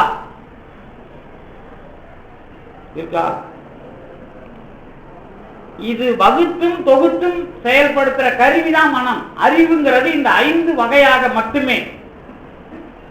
கருவி இதை தொகுத்து சொல்றதுக்கும் வகுத்து சொல்றதுக்கும் மனம் பயன்படுகிறது. அதனால அது 6வதுன்னு சொல்றோம். அப்படி கிடையாது. அது மொத்தம் 6 அறிவுலாம் கிடையாது. அறிவு ஒண்ணுதான். இந்த அறிவை கருவிகளின் மூலமாக பெறுகிற வகையில் 6 முடிஞ்சு போச்சா? இப்போ இத நானு என் உடம்புல நிலைநிறுத்தணும். ஒழுங்கா கேட்டா உடம்பு சூடேறாது, மலச்சிக்கல் வராது. ஒழுங்கா பார்த்தா உடம்பு சூடேறாது, நீர் சுளுக்கு வராது. இப்போ சூடு ஏறாம என் உடம்ப வச்சுக்கிறதுக்கு நான் தப்பா கேட்டாலும் மனசு அடக்கி அதுக்குள்ள உள்ள போகக்கூடாது. இந்த வாழ்க்கை தான் நாம வாழணும். என்னுடைய அறிவு கருவிகள் செயல் கருவிகளை ஒழுங்குபடுத்துவதில் நான் போராடுகிற போராட்டம் தான் வாழ்க்கை. இதுக்குள்ள நான் இதெல்லாம் சரியா செய்யறதுங்கிறதுக்கு பேர் தான் எது? என்னுடைய நடவடிக்கை அல்லது ஒழுக்கம். உலகத்திலேயே ஒழுக்கம்ங்கிற தமிழ் சொல்லுக்கு இணையா ஒரு சொல்லும் கிடையாது. ஒழுக்கத்தை தமிழ் ஆசிரியர்கள் இங்க 12 பேர் இருக்கிறீங்களா? 8 பேர் தான் இருக்கிறீங்களா? சரி, பரவாயில்ல. சும்மா உங்களை கிண்டல் பண்ண நினைச்சுக்க போறீங்க. இந்த ஒழுக்கம் அப்படிங்கிறதுக்கு என்ன பொருள் சொல்லலாம்? அகராதியில் எழுதணும். என்னன்னு எழுதுவீங்க? நான் இவங்களை பிடிக்கிறேன்னு நினைக்காது. நான் துணைவேந்தரா இருந்தாலும் பிடிச்சிருவேன். தமிழ்ல வினைச்சொல்லே உதாரணம் துணைவேந்தர் வரைக்கும் கேட்டு பார்த்துட்டு எல்லாம் முக்கியம் முனைச்சாங்க என்கிட்ட. வினைச்சொல்லுக்கெல்லாம் உதாரணம் கிடையாது. என்ன சொல்லுங்க? இப்போ கேட்டேன் ஒழுக்கம். எல்லாருக்கும் ஒழுக்கமா தானே இருக்கீங்க? அது ஒன்றும் சந்தேகமே இல்லையா? ஆமா சார், அது இருக்கிறோம் ஆனா சொல்ல வரல சார். அதானே இருக்கிறோம் ஆனா சொல்ல வரல. இல்ல ஒழுக்கம்னா என்ன? கொஞ்சம் சிரமமா இருக்குல்ல? கேட்டாதான் சார் பிரச்சனையே. ஒழுக்கம் என்றால் என்ன? தமிழ்ல சொல்லணும். அதை இங்கிலீஷ்ல சொல்லக்கூடாது. இங்கிலீஷ்லயும் சொல்லுங்க, பரவாயில்ல. கேரக்டர் சொல்லுவான், கான்டாக்ட் சொல்லுவான், அப்புறம் என்ன சொல்லுவான், வெர்ச்சும்பா, என்னென்ன இங்கிலீஷ்ல அகராதி வேர்டு, உடனே வேர்டு வெப்ப டிக்ஷனரியில யாராவது செல்போன் பண்ணி கிடக்காதீங்க. அதுக்குள்ள போயிட்டு என்ன சொல்லலாம் இருக்குதுன்னு எழுதுவான். அதுக்கு ஒரு தத்துவவாதி எழுதுவான். தமிழ்ல என்ன சொல்லலாம்? அப்பா இவங்க விவரமா எழுதிட்டாங்க மேடம். நான் சொல்றது நேரடி பொருள். அது நீங்க சொல்றது அதுக்கு எடுத்துக்காட்டு. ஐம்புலன்களையும் அடக்கி ஆள்வது என்பது ஓரைந்தும் என்னது? உரன் என்னும் தோட்டியான் ஓரைந்தும் காப்பான் வரன் என்னும் வைத்திருக்கோர் வித்து. அது எடுத்துக்காட்டு நீங்க சொன்னது. வரன் என்பதற்கு இலக்கணம் 5ஐ காப்பவன். அது ஒழுக்கத்துக்குள்ள வர ஒரு கேட்டகரி. அவ்வளவுதான். ஒழுக்கம் என்பது அப்படின்னா அகராதியில் எழுதணும். நமக்கு இன்னும் சரியான அகராதி இந்த மாதிரி யாரும் எழுதல. என்ன ஒழுக்கம்னா? ஒழுக்கத்துக்குள்ள 2 சொல் இருக்கு தமிழ்ல. ஒழுகு, ஒழுக்கு. தன்வினையாகவும் திறவினையாகவும் இருக்கிற ஒரே சொல் ஒழுக்கம். நீ பின்பற்று அல்லது செய். உன்னை பார்த்து அடுத்தவர்கள் செய்ய வேண்டும். அப்படிப்பட்டதை செய்தால் அது ஒழுக்கம். எவனுடைய செயலை இந்த சமூகம் முன்னெடுத்து செல்லுகிறதோ அப்படிப்பட்ட செயலை அவன் செய்வதும் மற்றவர்கள் பின்பற்றுவதுமாக இருக்கிற செயல்கள் ஒழுக்கம். அதானே? இது இது திட்டவட்டமாக ஒரு சமூகத்தால் சொல்லப்படுகிறது திருவள்ளுவராலன்னா அதுக்கு எவ்வளவு பயிற்சி வேணும், அந்த சமூகம் வாழ்ந்திருக்கணும். அப்ப அந்த சமூகம் வாழ்ந்தா இல்லையா, இந்த ஒழுக்கத்தை நான் எதோட சேர்க்க முடியாது, என் மீது திணிக்கப்படுகிறதுன்னு சேர்க்க முடியாது. நானு இதுக்குள்ள பழகி பழகி என்னுடைய வாழ்க்கை என்னவாக்குகிறேன், தெளிவுபடுத்துகிறேன். அப்போ இந்த உலகத்தில் அறம் என்பது சமயம் மற்ற மற்ற விஷயங்களால் பேசப்பட்டாலும் தமிழுக்குள்ள அந்த மனிதர்கள் நன்றாக பழகி பழகி வாழ்ந்து அல்லது மற்ற சமூகங்களுக்கு முன்பாகவே பண்புகளை பெற்றவர்களாக இருக்கிறார்கள். ஆதலினாலே அறம் என்பது அவர்கள்கிட்ட என்ன, ஒரு மனித வளமை அல்லது வாழ்வியல் நோக்கமாக 2000 ஆண்டுகளுக்கு முன்பாகவே முன்வைக்கப்பட்டது. இதுதான் முதல் விஷயம். இதுக்கப்புறம் இந்த அறத்தின் மூலமா எந்த அறம் இதில் தெளிவானது அப்படின்னு ஒரு கேள்வி. நிறைய அறம் இருக்கும். இப்ப நீங்க அறம் செய்ய இரும்பு, அதானே அறம் செய்யறது இரும்பு மேடம், அது ரொம்ப கஷ்டம், அதனாலதான் விரும்புனாங்க. கரெக்ட் தானே? அது அறம் செய்யறது கஷ்டமா இல்லையா? ஆமால்ல. ஏன் கஷ்டம்? அது ஏங்க அறம் செய்யறது கஷ்டம்? ஏன் அறம் செய்யறது கடினமாக மாறுகிறது? ஏன் அறம் செய்யறது எளிமை தானே? யாவருக்குமா இறைவருக்கு ஒரு பச்சில எல்லாம் படிச்சிருக்கலாம். அப்ப அறம் எளிமையானது தானே? முடிஞ்சது செய்யுங்க, இல்லைன்னா நினைச்சுக்குங்க அப்படின்லாம் சொல்றாங்கல்ல, எளிமைப்படுத்துறாங்களா இல்லையா? ஆனால் அறம் செய்ய விரும்பு என்று ஏன் ஔவையார் சொன்னார்? நான் ஔவையாரோட நல்வழிக்கு ஒரு உரை எழுதுகிறேன். அந்த நூல் படித்த பிறகுதான் எனக்கு உலகத்திலேயே மிகப்பெரிய அதிர்ச்சியெல்லாம் கிடைச்சது. ஔவையார் மாதிரி ஒரு திட்டவட்டமான தெளிவான ஒரு புலவரை அல்லது கட்டன் ரைட்டா அல்லது யோ உங்களால முடியாது அப்படின்னு ஓங்கி அடித்த ஒரே பெண்மணி அவங்க தான் தமிழ் இலக்கிய வரலாறுல அல்லது உலக இலக்கிய வரலாறுல. அந்த மாதிரி ஒரு அதிர்ச்சியான விஷயங்கள்லாம் நல்வழியில பார்த்தேன். அதுக்கு முன்னாடி ஒரு அம்மா இருந்தாங்க, காரைக்கால் அம்மையார். அவங்க தான் முத கடவுளை உலகத்துல பார்த்தவங்க. அதுக்கு முன்னாடி கடவுளை நிறைய பேர் பேசிக்கிறாங்க. கடவுளை இது நிலம் நீர் இயற்கை அப்படிலாம் பேசுவாங்க. ஆனா கடவுளோட வடிவத்தை கடவுள் வடிவமாகவே முதல்ல பேசினது உலகத்திலேயே காரைக்கால் அம்மையார் தான். அதை நீங்க படிக்க சமயமா படிச்சீங்கன்னா தெரியும். இப்ப நான் கேட்ட கேள்வி அதுக்குள்ள 2 விஷயம் இப்ப சொல்ல போறேன். அது சொன்னா எனக்கு ஏறக்குறைய என்ன, இப்போ 12, 15 என்ன, இப்ப நீங்க அதுக்குள்ள சொல்லணும், கரெக்டா சொல்லி முடிக்கணும். ஏன்னா பெரிய விஷயத்தையும் சொல்லியிருக்கணும், அதே சமயத்தில் நீங்க கேட்கற மாதிரி சொல்லியிருக்கணும். அதான் என்னுடைய நோக்கம். அதுக்குள்ள இப்ப நீங்க என்ன தெளிவா சொல்றீங்க, இப்ப 2 விஷயத்த சொல்லணும். ஒண்ணு, விதை இலக்கிய வட்டத்துல தானே ஆரம்பிச்சோம். விதைனா என்னன்னு கேட்டுதானே இங்க வந்தேன். இப்போ விதைனா என்னன்னு சொல்ல இப்ப ஒழுக்கத்துக்குலாம் சொல்லிட்டேன்ல. இப்போ மறுபடியும் அந்த கேள்விக்குள்ள நீங்க ஞாபகப்படுத்தணும், விதை என்றால் என்ன அப்படின்னு கேட்டா என்ன பதில் சொன்னீங்க? சொல்லவே இல்லை. இப்ப நான் ஆசிரியர் என்னன்னா ஆசிரியர் பத்தி எல்லாம் பாராட்டினாங்க. அப்படிலாம் என்ன ஆசிரியர் என்னன்னா அவங்க இலக்கணம் எல்லாம் சொன்னாங்க. எனக்கு அந்த 2 பேரையும் பிடிக்காது, பவனிந்தியாரையும் பிடிக்காது, யாப்பருங்கலக்காரையும். ஏன்னா தமிழை மட்டமாக்கணவங்க. அவங்க தமிழை எளிமைப்படுத்தி தமிழ் பண்பாட்டு மொத்தத்தையும் ஞாபகப்படுத்தாம அவங்க அந்நிய மொழிக்காரங்க. அவங்க தமிழை எளிமையா அகராதி எழுதி, இங்கிலீஷ்காரன் அகராதி எழுதின மாதிரி அவங்களுக்கு புரிஞ்ச மாதிரி இலக்கணம் எழுதினாங்க. ஆனா மிகப்பெரிய பொக்கிஷன் தொல்காப்பியம், அதுக்குள்ள அதை கெடுத்தது அவர் தான். அதனால எனக்கு பவனிந்தியாரை பிடிக்காது. என்ன இப்ப கேட்டேன்ல விதைனா என்னன்ட்டு, ஆசிரியர்னா நான் கேட்டேன்ல, ஆசிரியருக்கே பதில் சொல்லிட்டேன். அப்புறம் எப்படி நீங்க ஆசிரியர் மதிப்பீங்க? ஆசிரியர்லாம் ஒண்ணும் இல்லை, மாணவர்கள் இருந்தால்தான் ஆசிரியர். அவ்வளவுதானே? ரொம்ப எளிமையா முடிஞ்சு போயிடுச்சு. ஆசிரியர் தான் விளக்கம் கிடையாது, மாணவர் தான் ஆசிரியருக்கு விளக்கம். மாணவர்னா கல்வி, அவ்வளவுதான் முடிஞ்சு வச்சு. அப்பானா உள்ள இருந்தாதான் அப்பன், இல்லைன்னா அப்பன் கிடையாது. இல்ல சரி, அப்பானா அதான் பதில் சொல்லிட்டீங்களா? இன்னொன்னு அப்பான்னு கேட்குறீங்களா? அப்பானா உங்க அப்பா தானே. எங்கப்பா எங்கப்பா உங்கப்பா உங்கப்பா. அப்பானா ஒண்ணும் இல்லைல்ல.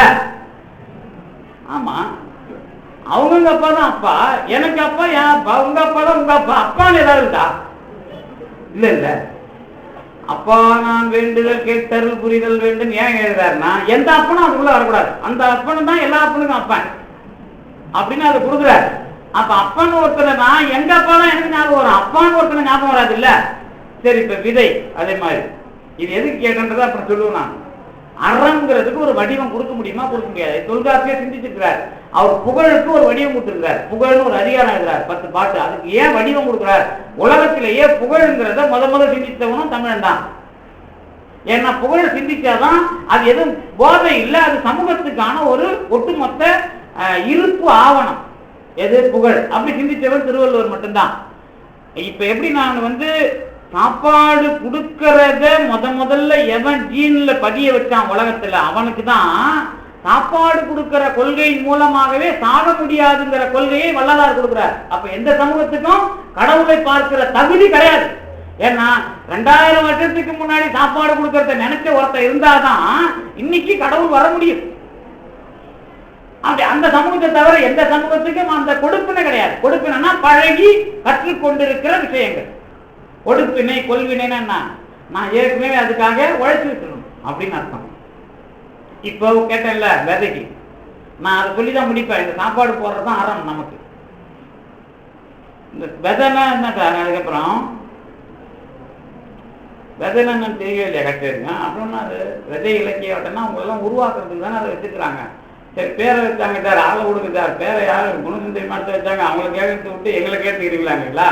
நீங்கெல்லாம் எதிர்கால மரங்கள் அப்படின்னு தானே விதைன்னு சொல்றாங்க. அப்ப விதைனா என்ன? மரத்துக்கு மூலம், அவ்வளவுதானே. மரம் உருவாகிறது. இப்ப விதையே மரம் ஆகுமா? விதை தானே மரம் ஆகும். சரி, மரத்துல இருந்து விதை வருமா? விதையில இருந்து மரம் வரும், ஆனா மரத்துல இருந்து விதை வராது. ஏன்னா அந்த விதை வராது, இல்ல வேற விதை தானே வரும். தனியமா இருக்கு. நீங்க பக்கத்துல இருக்கும்போது அந்த விதையை தானே ஞாபகத்துக்கு வரும். இந்த சினிமாவெல்லாம் ஏமாத்துவாங்க. கோழில இருந்து முட்டை வந்தா மட்டும் நான் தெளிவா பதிலளிப்பேன். போயா பொட்டை கோழியை பார்த்து கேட்கறது விட்டு சேவல் இருந்து வராது இல்ல. அதாவது முட்டையில இருந்து கோழி வருமானு கேட்டா, முட்டையில இருந்து சேவல் வந்துட்டா என்ன பண்ணுவ? முட்டையில இருந்து அப்ப முட்டை தான் முதல் போயிட்டே தேவையில்லாம எதுக்கு பேசிட்டு இருக்கிற? முட்டை இதுல ரொம்ப தெளிவா தத்துவத்துல வரும்போது ரொம்ப கட்டண்டா பதில் சொல்லணும், குழப்பவே கூடாது. இதுக்கு பேர் தான் தத்துவம். அப்படி இல்லைன்னா அதை கைவெட்டித்தான் தான் அது ரொம்ப தெளிவா இருக்குது அதுக்குள்ள. அதுதான் இந்த மரத்தை கேட்டது. நான் விதை நீங்க வச்சது நல்லதா போச்சு எனக்கு சில விஷயத்தை சொல்றதுக்கு. விதையிலிருந்து மரம் வரும், ஆனா அந்த மரத்துல இருந்து அந்த விதையே வராது, வேற விதை தான் வரும். சரி, விதையிலிருந்தே மரம் வராது. நீங்க எப்படி இதை ஒத்துக்குவீங்களா? ஒத்துக்க மாட்டீங்க. விதையிலிருந்து மரம் வராது, செடிதான் வருமா? அதான் உண்மை. விதையிலிருந்து செடியும் வராது, என்னதான் வரும்? அப்பா விதையில இருந்து என்னதான் வரும்? சின்னதா ஒரு விதை வருமா? அது கூட வராது. விதை நான் வேப்ப மரம் நடுறேன்னு வச்சுங்களேன். இப்ப இந்த பக்கத்துல வாசல்ல வேப்ப மரம் நட்டு போறேன். அதுக்கு அடுத்த வருஷம் அது இல்ல, அப்பவே 2 மரம் நடுறோம் ஒரே இடத்துல. கொய்யா மரம் ஒண்ணு, வேப்ப மரம். ஏன் கொய்யா மரத்துல இருந்து கொய்யா செடி வருது, கொய்யா விதையில இருந்து கொய்யா மரம் வருது, வேப்ப மரத்துல இருந்து வேப்ப விதையில இருந்து வேப்ப மரம் வருது? வேப்ப மரத்தையும் கொய்யா விதையையும் வேப்ப விதையையும் நான் ஒரே இடத்துல தான் நட்டேன். இப்ப வேப்ப விதையிலிருந்து வேப்ப மரம் வருது, கொய்யா விதையிலிருந்து கொய்யா மரம் வருது. அப்புறம் போடா கொய்யான கூடாது, எனக்கு தெரியும் நீங்க நினைக்கிறீங்கன்னு. என்ன, கொய்யா மரத்துல இருந்து அந்த மண்ணில இருந்து தானே வருது. ஏன் கொய்யா மரத்துல இருந்தே கொய்யா வருது? அப்ப கொய்யா விதையிலிருந்து கொய்யா மரம் வரல, கொய்யாங்கிற அடையாளம் தான் வரும். அங்க இருக்கிற மண்ணு, அங்க இருக்கிற தண்ணி, அங்க இருக்கிற காற்று, அங்க இருக்கிற ஆகாயம் தான் மரமா மாறுது. கொய்யா விதையிலிருந்து அந்த கொய்யா என்கிற அடையாளம் மட்டும்தான், அதுக்கான அந்த தன்மை மட்டும்தான். ஆனா அங்க இருக்கிற மண்ணு, அங்க இருக்கிற காற்று, அங்க இருக்கிற ஆகாயம், அங்க இருக்கிற வெப்பம் எல்லாவற்றையும் பயன்படுத்தி மரம் வளரும். ஒரே இடத்துல நடப்பட்டாலும் விதையிலிருந்து எது வரல? வேற ஒரு மரம் வரல. எதை நட்டமோ அதுதான் வருது. இப்போ அடுத்ததா ஒரு சின்னதா சொல்லிட்டுலாம் அது அந்த உதாரணத்தை முடிச்சிருவேன். இப்ப இந்த புக்கு இருக்குல்ல, இது பழமா சாப்பிட முடியுமா உங்களால? இதை கொய்யா பழமாவோ இல்ல மாம்பழமாவோ மாத்தணும், உங்களால முடியுமா? முடியாதா? என்னால முடியும். இப்ப மாத்தது இல்ல. இதுக்கு ஒரு 100 வருஷம் தேவைப்படும். இதை நான் மண்ணாக்கி இதுல ஒரு இல்ல இதை கூழாக்கி இதுல ஒரு விதையை நட்டு இதுக்குள்ள நான் மாம்பழத்தை விளைய வச்சு சாப்பிடும். அதான் உண்மைதானே, அது சயின்ஸ் படி உண்மைதானே சார் அது, இல்லையா? ஒரு மலை இருக்கும், அந்த மலை மண்ணா மாறி மண்ணு தாவரத்துக்கு வந்து தாவரத்துல அந்த மண்ணோட தன்மை தானே நீங்க அனுபவிப்பீங்க. குறைஞ்சபட்சம் நான் இதை மாம்பழமா சாப்பிடணும்னா 100 வருஷம் காத்திருக்கணும் அப்படின்னு வச்சுங்களேன். அப்ப உலகம் அப்படித்தானே உங்களுக்கு கிடைச்சிருக்குது. இப்ப காரண காரியம் இதுக்குள்ள என்ன முடிவு எடுப்பீங்க? என்னுடைய செயல் என் சார்பில் தனித்தன்மை உடையது, ஆனால் நான் எதுக்குள்ள வாழறேன்? புற சம்பந்தமாக தொடர்பு பட்டு என்னை வளர்த்துக் கொள்கிறேன். அப்போ இந்த ரெண்டும் சம்பந்தப்பட்டா, தெளிவா உறவு கொண்டால் சரியானதுன்னு சொன்னா என்னவாகும்? அது இந்த உலகம் மாற்ற முடியாத கருத்தினை பெறும். இதனாலதான் பொதுமறை பேருவாங்க. இந்த ரெண்டு உறவும் என்ன வரணும்? பிரியக்கூடாது. இப்ப நான் நல்லவன், நான் எப்படி நல்லவனா இருக்க முடியும்? எல்லாத்துக்கும் பதில தேடிக்கணும். நீங்க நான் கேள்வி கேட்டது கேள்விக்கு இல்லை, நகைச்சுவைக்கு இல்லை. அது உனக்கு எங்க அக்காவுக்கும் நான் நல்லவனா இருக்கணும். நான் கூட வீட்டுக்கு விருந்தினரை கூட்டிட்டு போவேன், அக்கா வீட்டுக்குன்னு வச்சுங்களேன். அங்க நான் சொல்லி அவங்கள மதிக்க கூடாது, அவங்களாம் மதிக்கணும். அதுக்கு நான் என்ன பண்ணணும்? விஐபியா கூட்டு போகணும், பிச்சைக்காரனா கூட்டு போக கூடாதுங்களா? அது இல்ல, நான் வேற மாதிரி கையாளுவேன் சில விஷயங்களை. அங்க போகும்போது இவங்க செய்யற தப்பெல்லாம் இவங்கள திட்டிட்டு இருப்பேன். ஏன்டா கூட்டு வந்து நான் திட்டுற, அவங்களுக்கு அவங்க மரியாதை கொடுக்க ஆரம்பிச்சுவான். இது என்னுடைய டெக்னாலஜின்னு வச்சுங்களேன். இப்ப என்ன அர்த்தம் அதுக்குள்ள? ஆமா அப்படிதானே, இவனுக்கு அது புரியாது, இவன் எப்ப பார்த்தாலும் நம்மளை திட்டிட்டு இருக்கிறான்பா. அது இல்ல, அது நாம ஒழுங்குபடுத்துற விஷயத்துல யாரா இருந்தாலும் ஒரே மாதிரி சொல்றோம்னு வச்சுங்களேன். இப்ப நல்லவன்னா நான் ஒரு கொள்கையில் இருக்க வேண்டும். எனக்கு தமக்கையா இருந்தாலும் மனைவியா இருந்தாலும் அம்மாவா இருந்தாலும் நான் அந்த கொள்கையில் சரியாக இருக்கும் பொழுது நான் இன்னாருக்கு நல்லவன் என்று இல்லை, நானே நல்லவன். இத காற்ற அடையாளம் அறம். இது வாழ்க்கையில் அப்படியே வருமா, கிடைக்குமா உங்களுக்கு? இப்ப பாரதியார் அவங்க பொண்டாட்டிக்கும் நல்லவனா இருந்தாரா அல்லது ஊர் உலகத்துக்கு நல்லவனா இருந்தாரா கேட்ட என்ன சொல்லுவீங்க? என்ன சொல்லுவீங்க? படம் பார்த்து பாதிப்பு இருக்குமா உங்களுக்கு தான்? ஊர் உலகத்துல நல்லவரான், பெண்கள் பார்வையில பொண்டாட்டி கலவர. அந்த அம்மா அவருக்கு, அந்த அம்மா கிட்ட நீங்க பெண்கள் கிட்ட, பெண்களை இங்க நான் குறை சொல்லல, அந்த அம்மா கிட்ட அவர் வாழ்ந்ததுங்கிறதே ஒரு மிகப்பெரிய சவால். ஏன்னா ஒரு சின்ன உதாரணம் சொல்றேன். கோட்டு போட்டிருந்தாருல்ல, அது ஒரே கோட்டு தானே போட்டிருந்தார். கடைசியா திருவல்லிக்கேணில இருக்கிறார். திருவல்லிக்கேணில இருக்கும்போது அந்த கோட்டு ரொம்ப நாசம் அடிக்குதுன்னு துவைக்க கொடுக்குறார். துணி துவைக்கிறதுக்கா என்ன பண்ணா சொல்லலாம், அது என்ன வார்த்தை? தலை வேணும், கொஞ்சம் நாகரிகமா சொல்லலாமா? சரி, ஏதோ ஒன்று கொடுக்குறாரு. அழுக்கு வெளுக்கிறதுக்காக கொடுக்குறார். மண்ணான் வெளுத்தல்னு அவர் அழகா எழுதுவார், மண்ணான் நாட்கெல்லாம் எழுதுவார். ஒன்றும் இல்லை, பட்டன்லாம் இருந்து போச்சு, அதில் பின்னு குத்தி வச்சிருப்பாங்க, தெரியல, பட்டன் இல்லைன்னா பின்னு குத்திடுறாங்க. அது வந்து அந்த அம்மா கையை குத்திடுது, அதுக்கு திட்டின திட்டுக்கு அந்த கதை மூடிட்டு ஒரு நாள்லாம் எழுத. இது ஒரு உதாரணமாச்சா? அவர் சொல்லாமலே பெரிய பொண்ணு கல்யாணம் பண்ணி விட்டாங்க கடையத்துல. இது போட்டோம், கடைசி பொண்ணு சகுந்தலா, ரெண்டாவது பொண்ணு அங்க வெப்பேரியில இருக்கிறாங்க, கிறிஸ்டியன் வீட்டுல. அந்த வீட்டுல இருந்த ஒரு சமையல்காரன் தாழ்த்தப்பட்டவன்ட்டு அந்த அம்மா மறு வீடு பார்க்க சொன்னாங்க. அதுதான் அவர் செத்தார். எதுக்கு? ஒவ்வொரு நிமிஷமும் குடைச்சலா தான் இருந்தாங்க. காரணம், அவங்களுக்கு அவங்க நினைக்கிற மாதிரி பொருள் வரல. இவ்வளவு பெரிய ஆளுங்க அதுக்குள்ள அவங்க இணையறதுக்கு மறுக்கிறாங்க. இப்ப புரியுதா? ஆண் பெண் உரிமை பிரச்சனை கிடையாது, நான் எதுக்குள்ள இணையறங்கிறது தான் பிரச்சனை.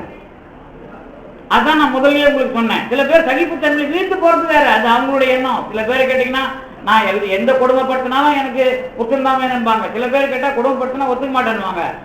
ரெண்டுமே சரி, அது அவங்க மன ரீதியா.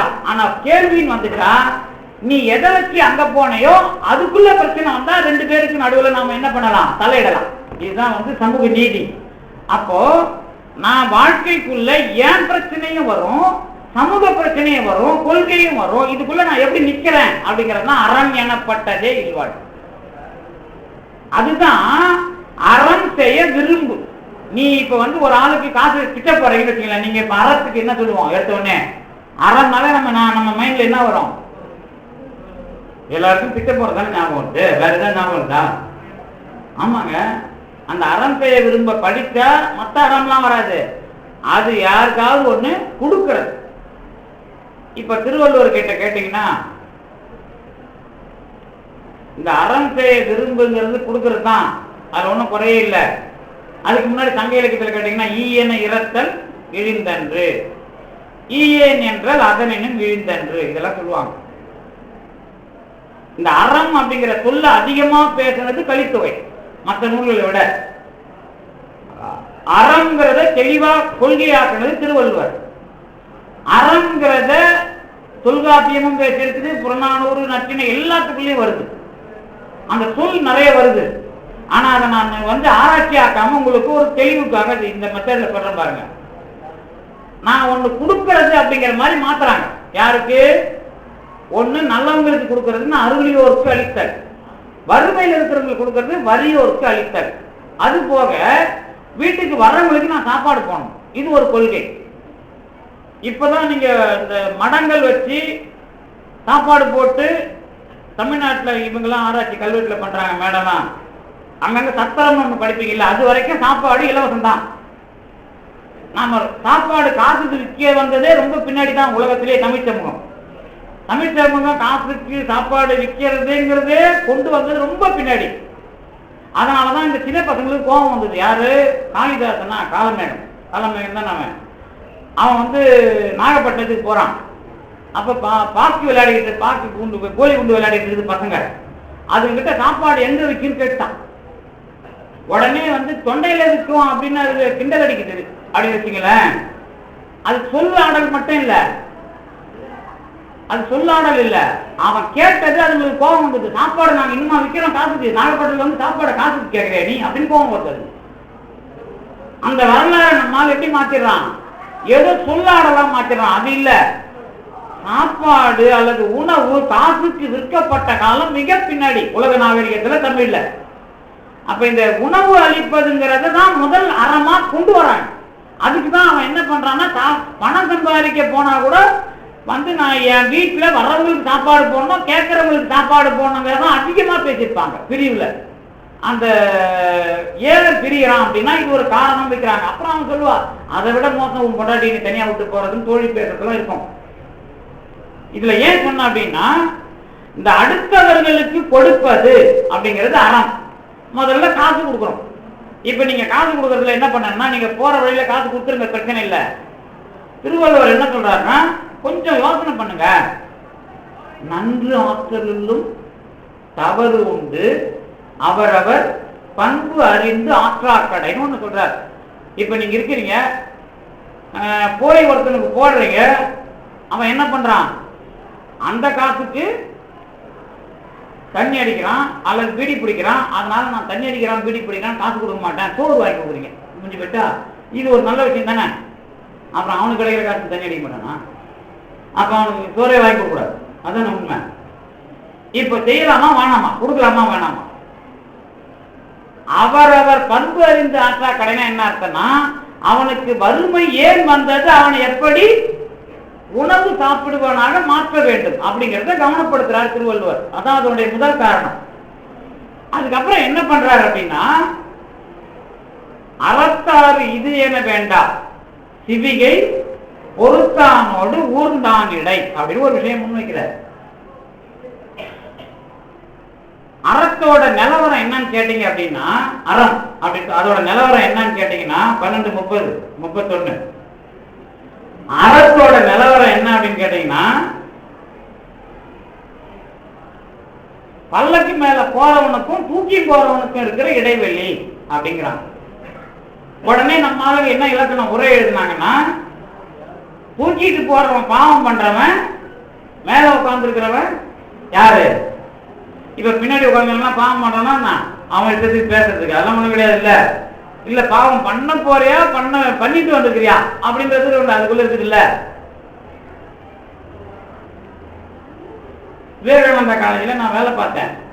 என்னை நான் ஜூனியர் எல்லாரும் விட, ஏன்னா வெளியில இருந்து வந்ததுல லேட்டா அப்பாயிண்ட் பண்ணாங்க. அப்ப என்ன மட்டமான கிளாஸுக்கு தான் வாத்தியார் அனுப்புனாங்க, தமிழ் வாத்தியாருங்களாம். ஏன்னா ஜூனியர் இல்ல, அடக்காத பசங்க எந்த கிளாஸ்ல இருப்பானுங்க? பிஏ எக்கனாமிக்ஸ்ல இருப்பானு, ஹிஸ்டரியில கூட இருக்க மாட்டான். ஹிஸ்டரினா வெளியூர் பையனா இருப்பான், மரியாதையா இருப்பான். எக்கனாமிக்ஸ் ஒண்ணுல இருக்கும். என்ன அதுக்கு போட்டாங்க. நான் என்ன பண்ணுவேன்னா, 44 பையனுக்கு குறையாது படிப்பான். ஏறக்குறைய 8 வருஷம் விவேகானந்தா காலேஜில் வேலை பார்த்தேன். அந்த 8 வருஷமா 40 பையனை தெளிவா ஃபெயில் பண்ணேன். 1 வருஷம் 2 வருஷம் இல்லை, 40 பையனை 8 வருஷமும் பண்ணுவேன். ஒவ்வொரு வருஷத்துக்கும் நான் போய் பையனை பண்ணுவேன். ஏன்னா எனக்கு ஒரு அறம் அது. வாத்தியார் என்ன சொல்லுவார், போனா போகுதுன்னு, அதை நீ பண்ணு, அது உனக்கு, எனக்கு இதான் அறம் அப்படின்னு பண்ணான். நீ ஒன்றும் விவேகானந்த காலை ரெக்கார்டு எடுத்து பார்க்கலாம். அதுக்கு நான் கையாளுற முறை நிறைய, என்ன யாரும் குற்றம் சொல்லக்கூடாது இல்லை. அதுக்கு நான் போட்டு தூக்குற விஷயம்லாம் வேற. கதவை முடிச்சு நிற்க வச்சுலாம் பாடம் நடத்திருக்கேன். ஆனால் காலேஜில் கம்ப்ளைண்ட் வரும், என்ன ஸ்கூல் பசங்க மாதிரி நிற்க வச்சு நடத்துறாருன்னு. அதையும் தூக்கி அடிக்கிறது என்னால் முடியும் அப்படிங்கிற வேலையே வேணாங்கிற அளவுக்கு எனக்கு தைரியம் உண்டு. எப்பவுமே வேலைக்காக பயப்பட மாட்டேன். வேலையே வேணாம் பார்த்துக்கலாமா அப்படிங்கிறதுனால என்னால் ஜெயிக்க முடியுது, வேற ஒன்றும் இல்லை. அப்ப என்ன அர்த்தம் அப்படின்னா, இந்த அறம் எனக்குள்ள அறமாகுது அல்லது அறம்ங்கிற விஷயம் வருது அப்படிங்கிறது ஒருத்தனுடைய பண்பை பார்த்து கொடு. இப்ப இப்ப இந்த காலத்துல ஆசிரியர் இருக்கிறாங்களா, மாணவர்கள் இருக்கிறாங்களா, இந்த விஷயம்லாம் நம்ம பேசுறோம்ல, இந்த விஷயம் இவங்களோட மட்டும் நிக்கல. ஒரு காலத்துல மாணவர்கள் யாரு, கொஞ்சம் பேர் வேலைக்கு போறவன் தான் படிச்சான். இப்ப வேற வழி இல்லாம எல்லாரும் படிக்கிறோம். எல்லாரும் ஏன் படிக்கணும்? இப்ப இங்க தமிழ் துறை மட்டும் தான் இருக்கிறீங்க, தமிழ் துறை மட்டும் தான் இருக்கிறாங்க, மற்ற துறையில் வந்துருக்காங்களா? அதனால தான் கொஞ்சம் போர் அடிக்குது அவங்களுக்கு. இப்ப எக்கனாமிக்ஸ் படிக்கிறான்னு வச்சுக்கலாம் ஒரு பையன், அல்லது ஏதோ ஒரு பிஎஸ்சி மேத்ஸ் அப்படி வச்சுக்கலாம். பிஎஸ்சி மேத்ஸ்ல தமிழ்நாடு முழுக்க ஒரு வருஷத்துக்கு எத்தனை பேர் படிப்பான்? ஒரு வருஷத்துக்கு சும்மா ஒரு கணக்கு போடுங்களேன். குறைஞ்சது ஒரு 2 லட்சம் பேர் படிப்பான் சார் ஒரு வருஷத்துக்கு. 3 வருஷத்துக்கு தான் முடிக்கிறான். 3 வருஷத்துக்கு 6 லட்சம் பேர், 30 வருஷத்துக்கு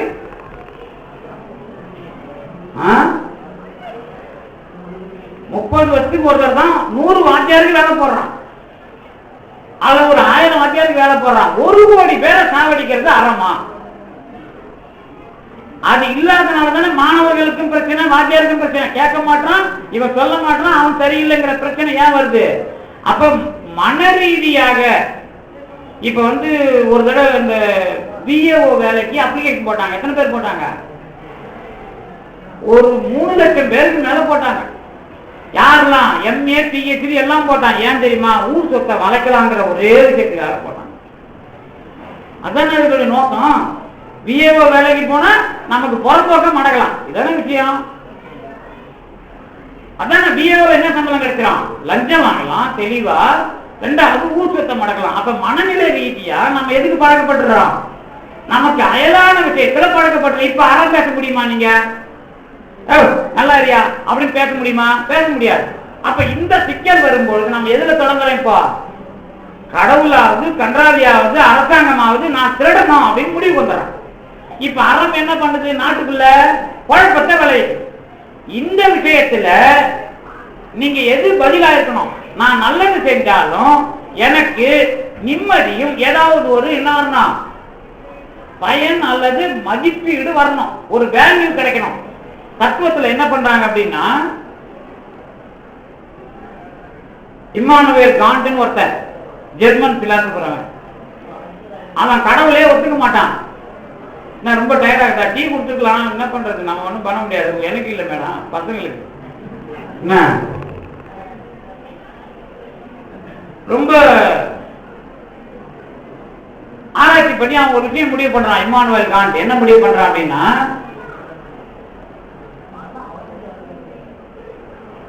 கடவுளை ஏத்துக்கலாம். எதுக்கு ஏத்துக்கலாம் அப்படின்னா,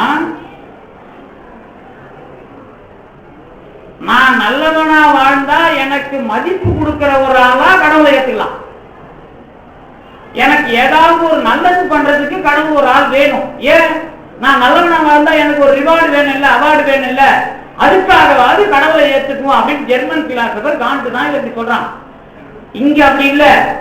நான் நல்லவனாக வாழ்ந்தால் கண்டிப்பாக எனக்கு கடவுள் என்ன பண்ணுவாரு?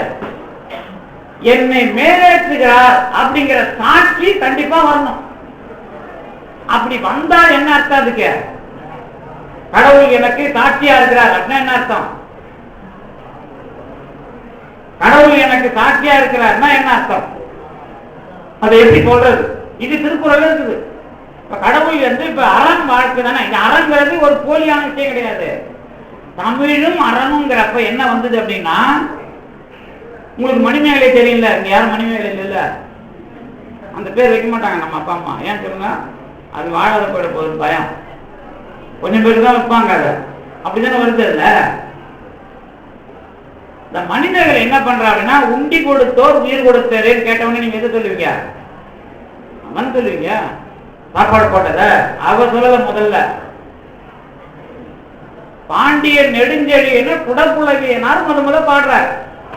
இந்த நாட்டுல தண்ணி வரணும், 5 பூதம் உயிர்லாம் பிரியக்கூடாது உடம்ப விட்டு, அதுக்காக நீ உண்டி கொடுத்தோர் உயிர் கொடுத்து தண்ணி வளத்தை பெருக்குன்னு எழுதுறான். மணிமேகலை அதுல வியாபாரம் பண்றா, சமய வியாபாரம் பண்றா. ஆனா அது யாரோட பண்பாடு? இது போய் வடநாட்டுல சாப்பாடு போடல, அவ இலங்கையில போய் சாப்பாடு போடல, சீனாவில போய் சாப்பாடு போடல. சீனாவில பிளாஸ்டிக் அரிசி வரைக்கும் வந்துட்டான் உலகத்தை கொள்றதுக்கு. இலங்கையில எவ்வளவு பேரை கொண்டான்னு உங்களுக்கு தெரியும். அப்போ இங்க இருக்கிற ஒரு பண்பாட்டிலே வியாபாரம், சமய வியாபாரம் தான் அது நடக்குது. ஆனா நம்ம ஆளுங்க என்ன எழுதுவாங்க? என்னமோ தத்துவம். இவனுக்கு தத்துவம் ஏன் எழுதணும்? தத்துவமே தமிழர்கள் எழுத வேண்டிய அவசியம் கிடையாது. சைவ சித்தாந்தத்தை நான் பின்னாடி ஒரு பிரச்சனை வரும்போது தான் தத்துவமாக்குறாங்க. முதல்ல தத்துவம் தான் கிடையாது. முதல்ல எது? அது வாழ்க்கை தான். அதுக்குள்ள அறத்தாறு இது வேண வேண்டா சிவிகை பொறுத்தவனோட ஊர்ந்தானடை சொன்னல. அது என்ன பதில் தெரிஞ்சுது? பாவம் பண்ணவெல்லாம் பல்லக்கத்து போற கிடையாது, அடிமையெல்லாம் கிடையாது. இப்ப உங்க வீட்டுல என்ன ஒரு ஆளை காணோம், இப்பதான் ஓடி இருப்பாங்க. யாரும் ஒரு பையனோ பிள்ளையோ பொண்டாட்டியோ புருஷனோ ஓடிட்டாங்கன்னு வச்சுங்களேன். இப்ப நீங்க தேடணும். என்ன பண்ணுவீங்க? உங்க கார் டிரைவரை கூப்பிட்டு நீ போய் தேடிட்டு வான்னு சொன்னீங்கன்னு வச்சுக்க, அவன் முடியாதும்பா. என்ன பண்ணுவீங்கப்பா? நீங்க கார்ல உட்காந்து அவன் ஓட்டுறானணும். நீங்க போற இடத்துக்குலாம் அவன் போயாகணும். அவன் இடத்துக்கு அவன் போக முடியாது.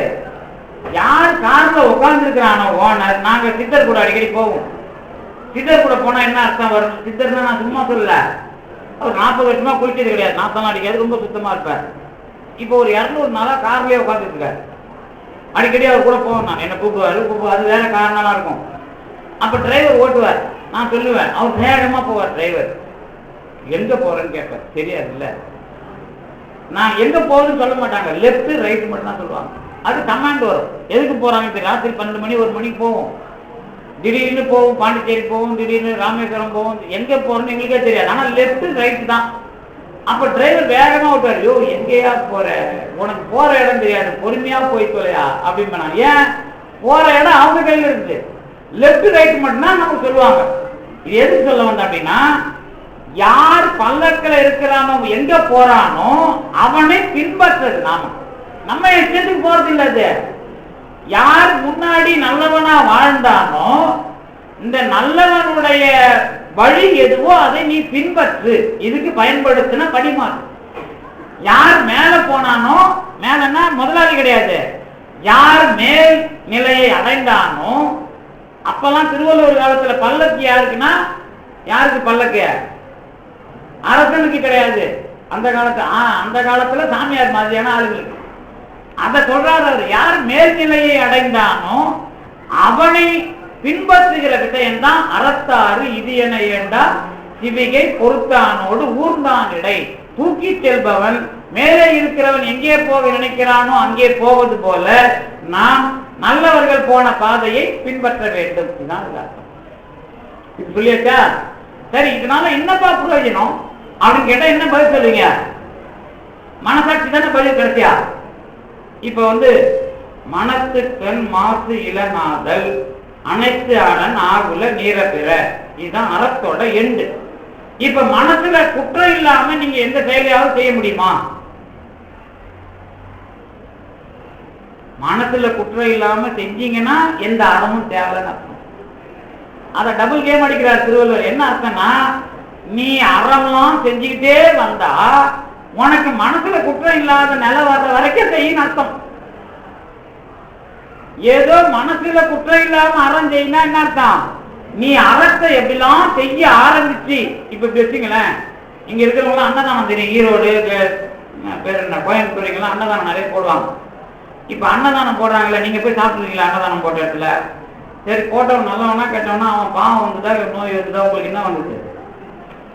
ஏதோ சாமியார் பேரை சொல்லி சாப்பாடு போடுறான் சார், அவன் பாவியா இருந்து ஊரை ஏமாற்றி சம்பாதிச்சு வச்சு தானே அதை சாப்பிட்டா நமக்கு பாவம் தானே வரும். அன்னதானம் போடுறவனும் நல்லவனா மாறணும், நல்ல காசுல போடணும், நேர்மையா போடணும், கொஞ்சம் கூட மனம் போனாம போடணும். எப்ப போடுவாங்க? கொஞ்சம் கொஞ்சமா கத்துன்னு வரணும். முதல்ல போட ஆரம்பிச்சாலே வறுமை வந்துடும்.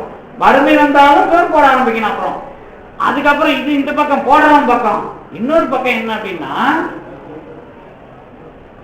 சாப்பிடறான்ல அவன் நல்லவனா இருக்கணும். இப்ப நீங்க அன்னதானம் போட்டா போய் சாப்பிடறவன் யாரா இருப்பான்? இப்ப இன்னைக்கு இருக்குன்னு வச்சுங்களேன், நான் நீண்ட நேரம் எடுத்துக்கொள்ளாமல் ஒரு 15-20 நிமிடங்கள் மட்டும் பேசி முடித்து விடுகிறேன். அதாவது ஒரே நாள்ல எல்லாத்தையும் கேட்க வைக்க முடியாதுல்ல. இந்த சமூகம் அல்லது அது பற்றிய வளர்ச்சி இதெல்லாம் தெரிஞ்சுக்கணும் அப்படின்னா இந்த ஒப்புரவுன்னு ஒரு அதிகாரம் திருவள்ளுவர் பாடிப்பார். இந்த ஒப்புரவு அப்படிங்கிற அந்த கருத்து இருக்குல்ல, கான்செப்ட், அது கூட அதை வந்து அதுக்குள்ள வர்றதே பெரிய விஷயம். அது உலக நாகரிகங்களுக்குலாம் அவங்களாம் புரியாது. இப்ப நான் சொல்ற விஷயம் புரியணும் அப்படின்னா என்னவா இருக்கணும்? அதுக்குள்ள நீங்க கொஞ்சம் வளர்ந்துருந்தா தானே புரியும். அதுக்கு நான் இப்ப அப்பா அம்மா சொல்றது பிள்ளைங்களுக்கு புரியும். இப்ப அம்மா சொல்லுவாங்க, அக்கா சொல்லுவாங்க, அப்பா சொல்லுவார், அவன் சரியில்லை, அவங்களோட பழகாத அப்படின்னு சொல்றாங்க. நாம நம்ப மாட்டோம்.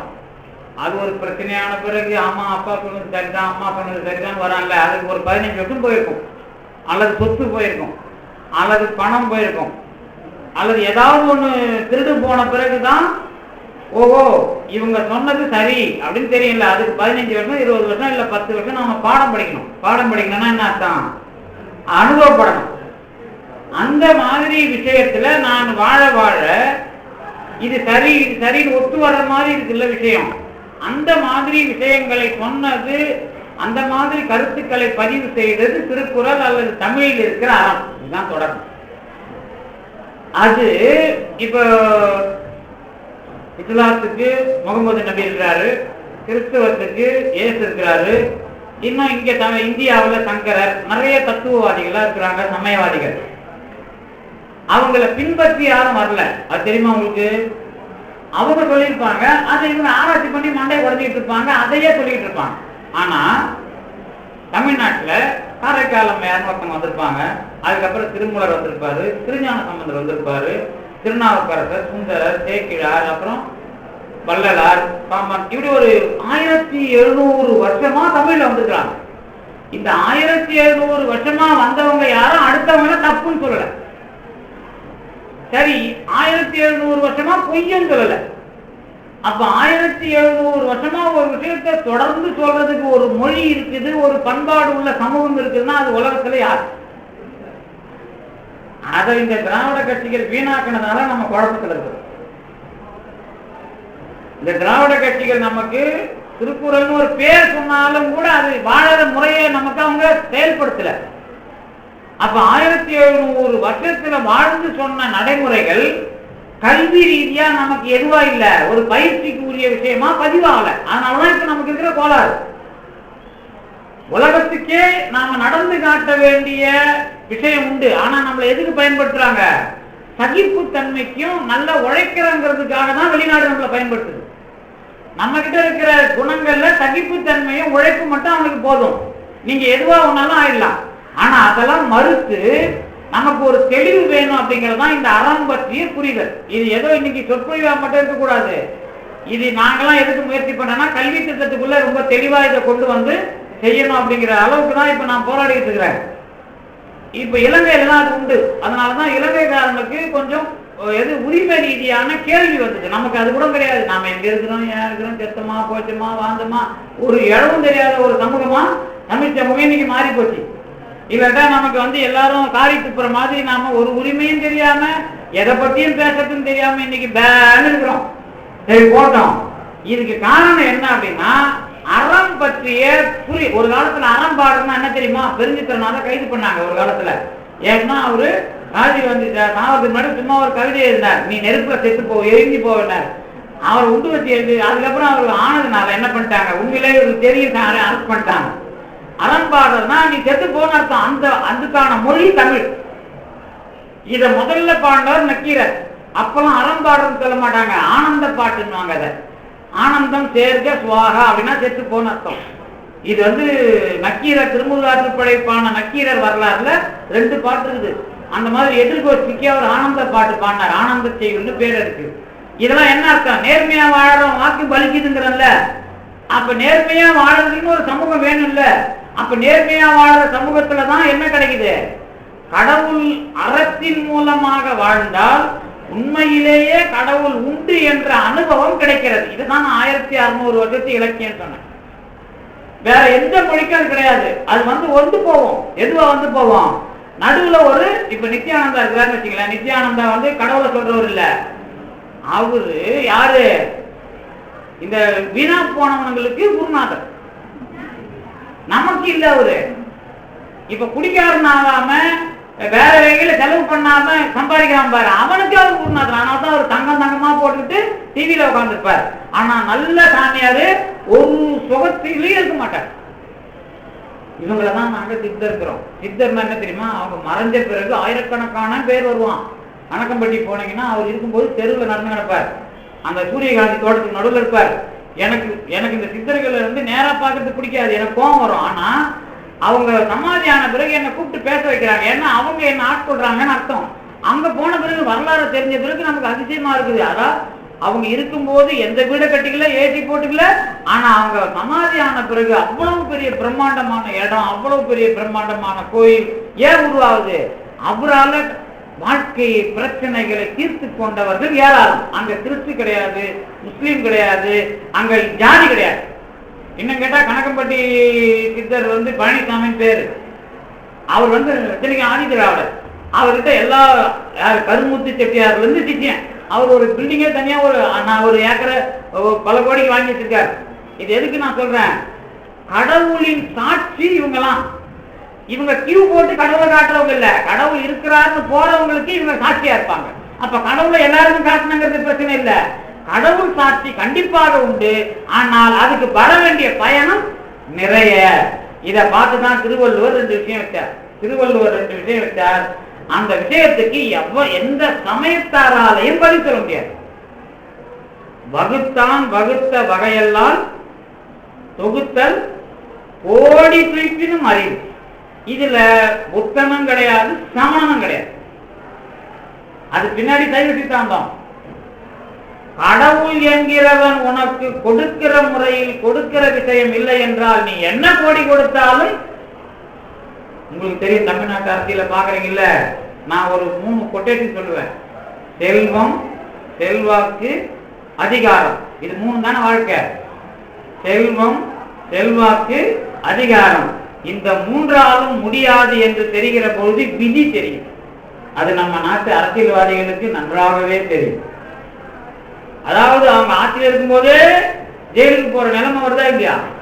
அப்ப என்ன அர்த்தம்? செல்வம், செல்வாக்கு, அதிகாரம் கடந்தது விதி. இத ஒத்துக்கிட்டு என்கிட்ட வா, நான் நல்வழி காட்டுறேன். ஔவையார் எழுதின நூல் தான் நல்வழி. ஔவையார் எழுதின நல்வழி ஒரு பிரம்மாண்டமான நூல். முடிஞ்சா படிங்க. இப்ப நான் என்னோட உரையும் இலங்கை ரகுநாத ஐயர் உரையும் சேர்த்து போட்டிருந்தேன் கவிதா பதிப்பகத்துல. ஆனா இப்ப அதை பிரிச்சு என்ன பண்றேன், தனியா சின்ன நூலா போடுறேன். அது முடிஞ்சா நான் உங்களுக்கு தமிழ் துறை மாணவர்களோ அல்லது யாராவது அடுத்த ஆண்டு பரிசு கொடுக்கும்போது என் நூலை நான் உங்களுக்கு கொடுத்து வர, நீங்க கொடுத்து விடுங்க எல்லாருக்கும்.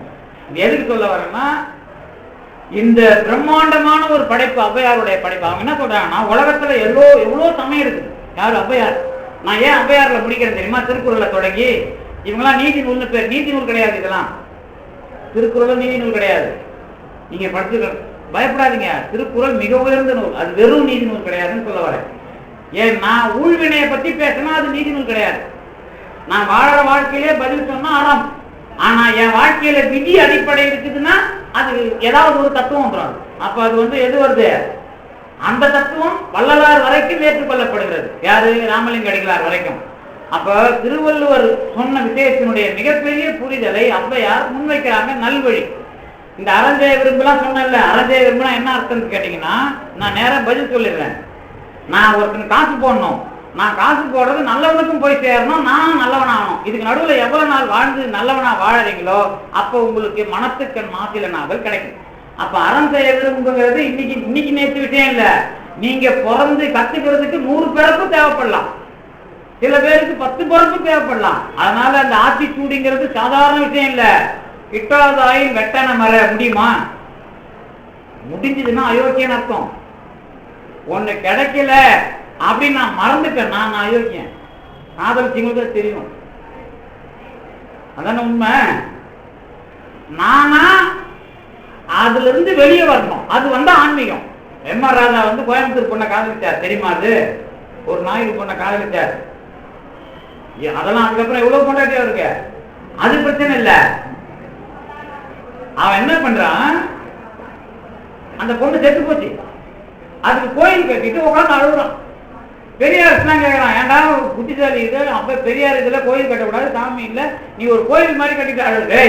காதலிச்சு பாடுறா முண்டம், பேசிக்கிட்டே இருப்பாடா, மடியிலே செத்து போகலாம் போல இருந்தா, அப்படியே பேசிட்டு இருப்பாடா.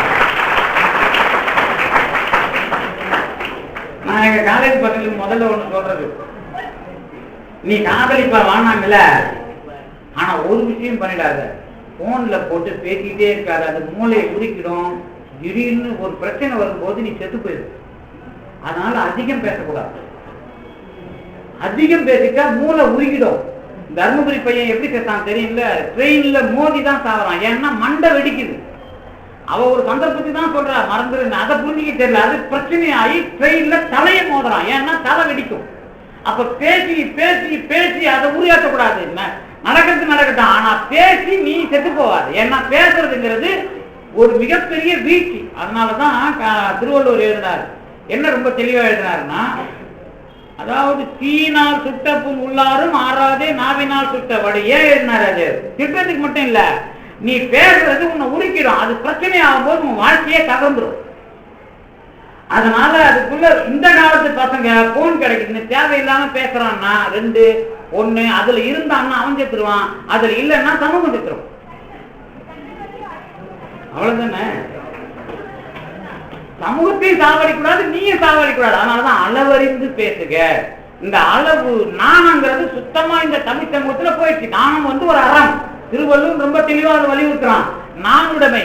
இந்த துக்கடா பசங்களுக்கு நாணத்தை பத்தி எழுதுறத பெண்கள் மேல திணிச்சு இவனுக்கு வெக்கம் இல்லையா? நீங்க பாத்தீங்கன்னா தெரியும், நான் உட்கார்ந்து இருக்கும் போது அவங்க பேசும்போது எனக்கு வெக்கமா இல்ல, எனக்கு இன்னும் அந்த வெக்கம் போவாது. ஏன்னா இந்த சபையில தலைவரா உட்கார்க்கே எனக்கு பிடிக்கும். ஆனா நான் தலைவர் நிறைய இடத்துக்கு நான் முன்னாடியே உட்கார மாட்டேன், பின்னாடி தான் உட்காந்துருப்பேன். ஏன்னா எனக்கு அது இன்னும் அந்த போதையே வரல. போதைன்னு என்ன சொல்லலாம், அதிகாரங்கிறது வரல. புரியுதா உங்களுக்கு? அது என்னமோ கூச்சமா தான் இருக்குது, வெக்கமா இருக்குது. அது ஏன்னு தெரியல எனக்கு இன்னும். எதுக்கு இதை சொல்ல வர அப்படின்னா, நாம இதுல கொஞ்சம் முன்னெடுத்தாலே அது எதுவா மாறிடும், ஈகோவா மாறிடும், அடுத்த அழிக்கிற விஷயமா சூழ்ச்சியா மாறும். அப்ப இதுக்குள்ள அறம் முட்டுப்படக்கூடாது. என்னுடைய மனசை அது எதுவாகக்கூடாது, வலிமையா என்ன இருக்கக்கூடாது. அப்ப அதுதான் பசித்திரு தனித்திரு விழித்திருன்னு மாத்தினார் வள்ளலார்.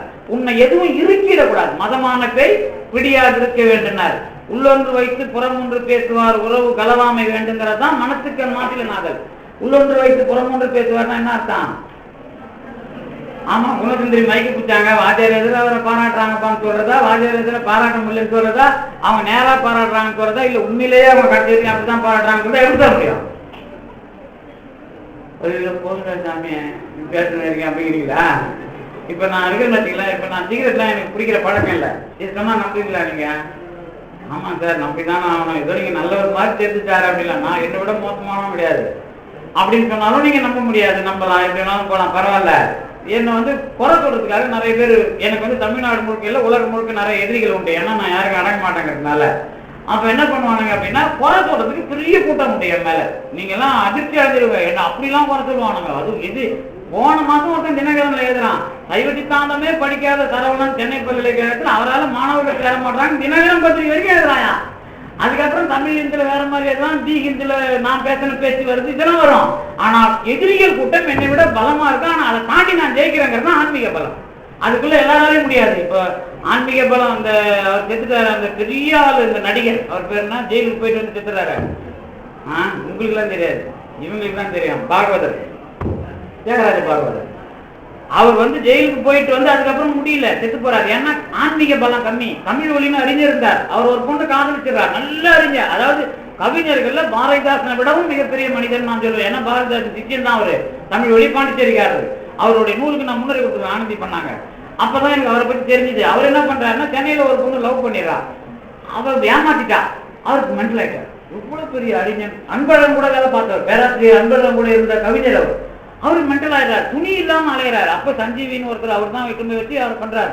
அப்போ அப்படிப்பட்ட மனிதனுக்கு ஏன் கடவுள் அதுல இருந்து வெளியே கொண்டு வரலாம்? ஆன்மீக பலம் தேவை. அதனாலதான் நான் அந்த திகாவில் வரைக்கும் இருக்கலாம், ஆனா ஆன்மீக பலம் இல்லை. நான் வினை வரும்போது காலியாயிடும். ஆனா ஆன்மீக பலம் இருந்தால் வினை வந்து நீங்க வெற்றி பெறலாம். அங்கதான் அறம் வந்து ஆன்மீகமா மாறும். அப்பதான் திருவள்ளுவர் என்ன பண்றாருன்னா அறத்தை அடுத்த கருத்து கொண்டு வர்றார். நுண்ணிய நூல் போல கற்பினும் மற்றும் தன் உண்மை அறிவே மிகுன் ஒரு திருக்குறள் இருக்குது. அது என்ன அர்த்தம்னா, நீ எவ்வளவு படிச்சிருந்தாலும் பிரச்சனை நேரம் வரும்போது தொலைஞ்சிரா பையான்னு அர்த்தம். அங்க காப்பாற்றணும்னா கடவுள் வேணும். அப்பதான் ரெண்டு திருக்குறள், ஒண்ணு வகுத்தான் வகுத்த வகையல்லால், இன்னொன்னு மிக முக்கியமான திருக்குறள் அவ்விய நெஞ்சத்தான் ஆக்கமும் செவ்வியான் கேடும் நினைக்கப்படும். சொல்ல முடியாது, ஓடுறான்னு அர்த்தம். அதுக்கு பதில் சொல்லக்கூடாது. நல்லவன் கெட்டு போயிருக்கிறான்னா அது நாங்க அவனுக்கு தெரியும், கடவுளுக்கு தெரியும். நீ அதை பத்தி விசாரணை பண்ணாத யோகியம் இல்லை, நீ உனக்கு அதுக்கு தகுதி இல்லை அப்படின்னு தெளிவா திட்டின இடம் அது ஒண்ணுதான். இப்ப நான் ஒரு தப்பு பண்ணியிருக்கிறேன்னு என்ன உலகம் பூரா தூட்டுன்னு வச்சுங்களேன், நான் தலையை நிமிந்து போறேன் அல்லது தலையை வந்து உயிரோட இருக்கிறேன் வச்சுங்க. அயோக்கியன் தலையை நிமிந்து போவான், ரெண்டு பேரும் ஒரே மாதிரி தான், தேவர் அணையர் கயவர். அயோக்கியன் ஏன் தலையை நிமிந்து போவான்? அவனுக்கு அதை பத்தி கவலை இல்லை, ஏன்னா அவன் தப்பு போனதுக்கே போறான். ஆனா நல்லவன் எப்படி உயிர் வாழலாம் சொல்லுங்க பாப்போம். தப்புன்னு திட்டுறான் சார், ஏன் தற்கொலை பண்ணிக்கல? ஏன்னா டேய் உனக்கு தெரியாதுடா, நான் கடவுள் சாட்சியா தப்பு பண்ணலன்னு கடவுளை அவன் மனசாட்சியில் வைக்கும் பொழுது எவனுக்கும் அவன் கவலைப்படாமல் உயிர் வாழ்கிறான். இதை தர்ற இடம் தான் அவ்விய நெஞ்சத்தான் ஆக்கமும் செவ்வியான் கேடும் நினைக்கப்படும். இந்த இடத்துலதான் உலகமே தப்புன்னு ஒரு விஷயத்த சொன்னாலும் அவன் மன ரீதியாக தவறு இல்லாதவன் தெரிகிற மனத்துக்கன் மாசில நாடு. மற்ற இடம் இல்லை. உலகத்துல நான் தப்பு மாதிரி தெரியும், ஆனா நானு என் மனசாட்சி ரீதியா தப்பு இல்லாத ஆகும் போது உலகத்தில் சொல்லப்படுகிற தப்பு என் மேல மோதனாலும் நான் கடவுள் நிலைக்கு போய்க்குதுன்னு அர்த்தம். இப்படிதான் அருளாளர்கள் வாழ்க்கையெல்லாம் நீங்க பார்க்கணும். பெரிய பெரிய அருளாளர்கள் வாழ்க்கைக்குள்ள இந்த ரகசியங்கள் தான் உண்மை. அப்ப என்னுடைய அற வாழ்க்கை எதுக்கு நகருது? சமய வாழ்க்கைக்கு நகர்கிறது. இதனாலதான் ஔவையார் என்ன பண்றாங்கன்னா, நீ உலகத்துல எங்கேயா வாழு, எவனாவது இரு, கம்யூனிஸ்டா இரு இல்ல நாத்திகனா இரு, எதுவானா இரு, உன் பிறப்புல உன்னால முடியல என் விதின்னு நினைச்சிட்டு பா, அன்னைக்கு நான் பதில் சொல்றேன், அது பேர் நல்வழின்னு எழுதினாங்க. அவங்க இன்னொரு அதிரடியான முடிவு எழுதினாங்க, உன் வினையை வெல்வதற்கு வேதம் முதலாய நூலகத்தும் விதியை வெல்வதற்கு உபாயம் கிடையாதுன்னு முடிவை உலகத்துல திருஞான சம்பந்தர் சொல்லல, யாரும் சொல்லாத ஒரு முடிவை மிகப்பெரிய துணிச்சலாக அறிவித்தவர் ஔவையார். அதுக்கு என்ன அர்த்தம்னா, மாவன நீ அனுபவிக்காம உனக்கு புரியாததான்னு அர்த்தம். புரியுதா உனக்கு அது? அப்ப அவங்க சொல்ற ஒரே ஒரு உபாயம் என்ன தெரியுமா? யாருக்காவது சாப்பாடு போடு, இன்னொன்னு உன் பிரச்சனை எப்படி நடந்தது, என்ன நடந்ததுன்னு அதை யோசனை பண்ணு, உனக்கே புரியும். ரெண்டே விஷயம் தான். அந்த ரெண்டு விஷயத்தை ரொம்ப தெளிவா வேற எந்த சமயவாதியும் சொல்லல ஔவையார். ஏன்னா பெண்கிறதுனால சொல்ல முடியும், பெண்கள் தான் சில முடிவை சொல்ல முடியும், அவங்க தான் அமைக்கி வைக்கவும் முடியும், முடிவு சொல்லவும் தைரியமா முடியும். அப்படிங்கிற ஒரு பிறப்பு தேவை சைவத்துல வந்து. நான் இதை சப்போர்ட்டுக்கு உங்களுக்கு சொல்லல, சைவ சமயத்துல மாணிக்க வாசகர் ஒரே ஒரு இடத்துல அது வைக்கிறார், முக்தி அடையணும்னா கூட அதுக்கு முன்னாடி நீ பொண்ணா பிறக்கணும், ஏன்னா லூஸ் மாதிரி வளராம உனக்குள்ள உள்வாங்கிறதுக்கு பெண்ணா பிறக்கணும் அப்படின்னு ரொம்ப தெளிவா ஒரே ஒரு இடத்துல புள்ளி வைக்கிறார். அது எல்லாருக்கும் தெரியாது. அப்படின்னா என்ன அர்த்தம்னா, நீங்க ரீகன்சிடர் பண்றது, உங்களுக்குள்ள ரீதிங்கிங், உங்களுக்குள்ள பிரச்சனையை திருப்பி திருப்பி பார்க்கறது, இதான் அற விடுதலை. இந்த அற விடுதலையை தருகிற அந்த போக்கு உலகத்துல தமிழ் சமூகத்துக்கு மட்டும்தான் இருக்குது. அதுல திருஞான சம்பந்தர் ஒண்ணு முடிவு வைக்கிறார். அவர் என்ன சொல்றாருன்னா, இந்த உலகத்துல பிறந்தவங்கள்ல நீங்க சாப்பாடு போடுங்க, சாப்பாடு கொடுத்துக்கிட்டே இருந்தீங்கன்னா நல்லவன் சாப்பிட்டான்னா உங்களுக்கு சாவு கிடையாது. அது உங்களுக்கு தெளிவாக வந்தால் நீங்களே சாக மாட்டீங்க அப்படிங்கிறத கொள்கையாக்கணும் வரலாறு. இப்ப சாகாம தைப்பூசம் போயிருக்கோம், நீங்க ஜோதி பார்த்திருப்பீங்க. சாகாம இருக்க முடியுமான்னு கேக்குறீங்கல்ல, நீங்க நம்புவீங்களா நம்ப மாட்டீங்களா தெரியாது. நீங்க ஒழுங்கான ஆளா இருந்து அதுக்குள்ள வளர்ந்துருந்தீங்க, 4 பேருக்கு சாப்பாடு போட்டதுல நல்லவங்களுக்கு உங்க சாப்பாடு நல்லவங்கன்னா, முதல்ல நீங்க ஒரு 5000 பேருக்கு சாப்பாடு போறீங்கன்னு வச்சுங்களேன், ஒரு நல்லவனுக்கு சாப்பாடு போறதுக்கு ஒரு 5 லட்சம் பேருக்கு போடணும். குறைஞ்சபட்சம் என்ன மாதிரி ஒரு ஆளை எப்படியாவது கூட்டு போய் சாப்பாடு போடணும். ஆமா, உங்களுக்கு எல்லாம் தெரியும், நான் போய் சீக்கிரம் எங்கேயும் சாப்பிட மாட்டேன், அது வேற விஷயம். இது எதுக்கு நான் சொல்ல வரேன்னா, என்ன சாப்பாடு போறது பல தண்ணி குடிப்பானுங்க, அது நடக்கு. பெரும்பாலும் சண்டை போட்டுருன்னு வச்சுங்களேன், யார்கிட்டையும் போய் சீக்கிரம். எங்க அம்மா கையிலே நான் முழுசா சாப்பிட மாட்டேன். ஆச்சரியப்படக்கூடாது.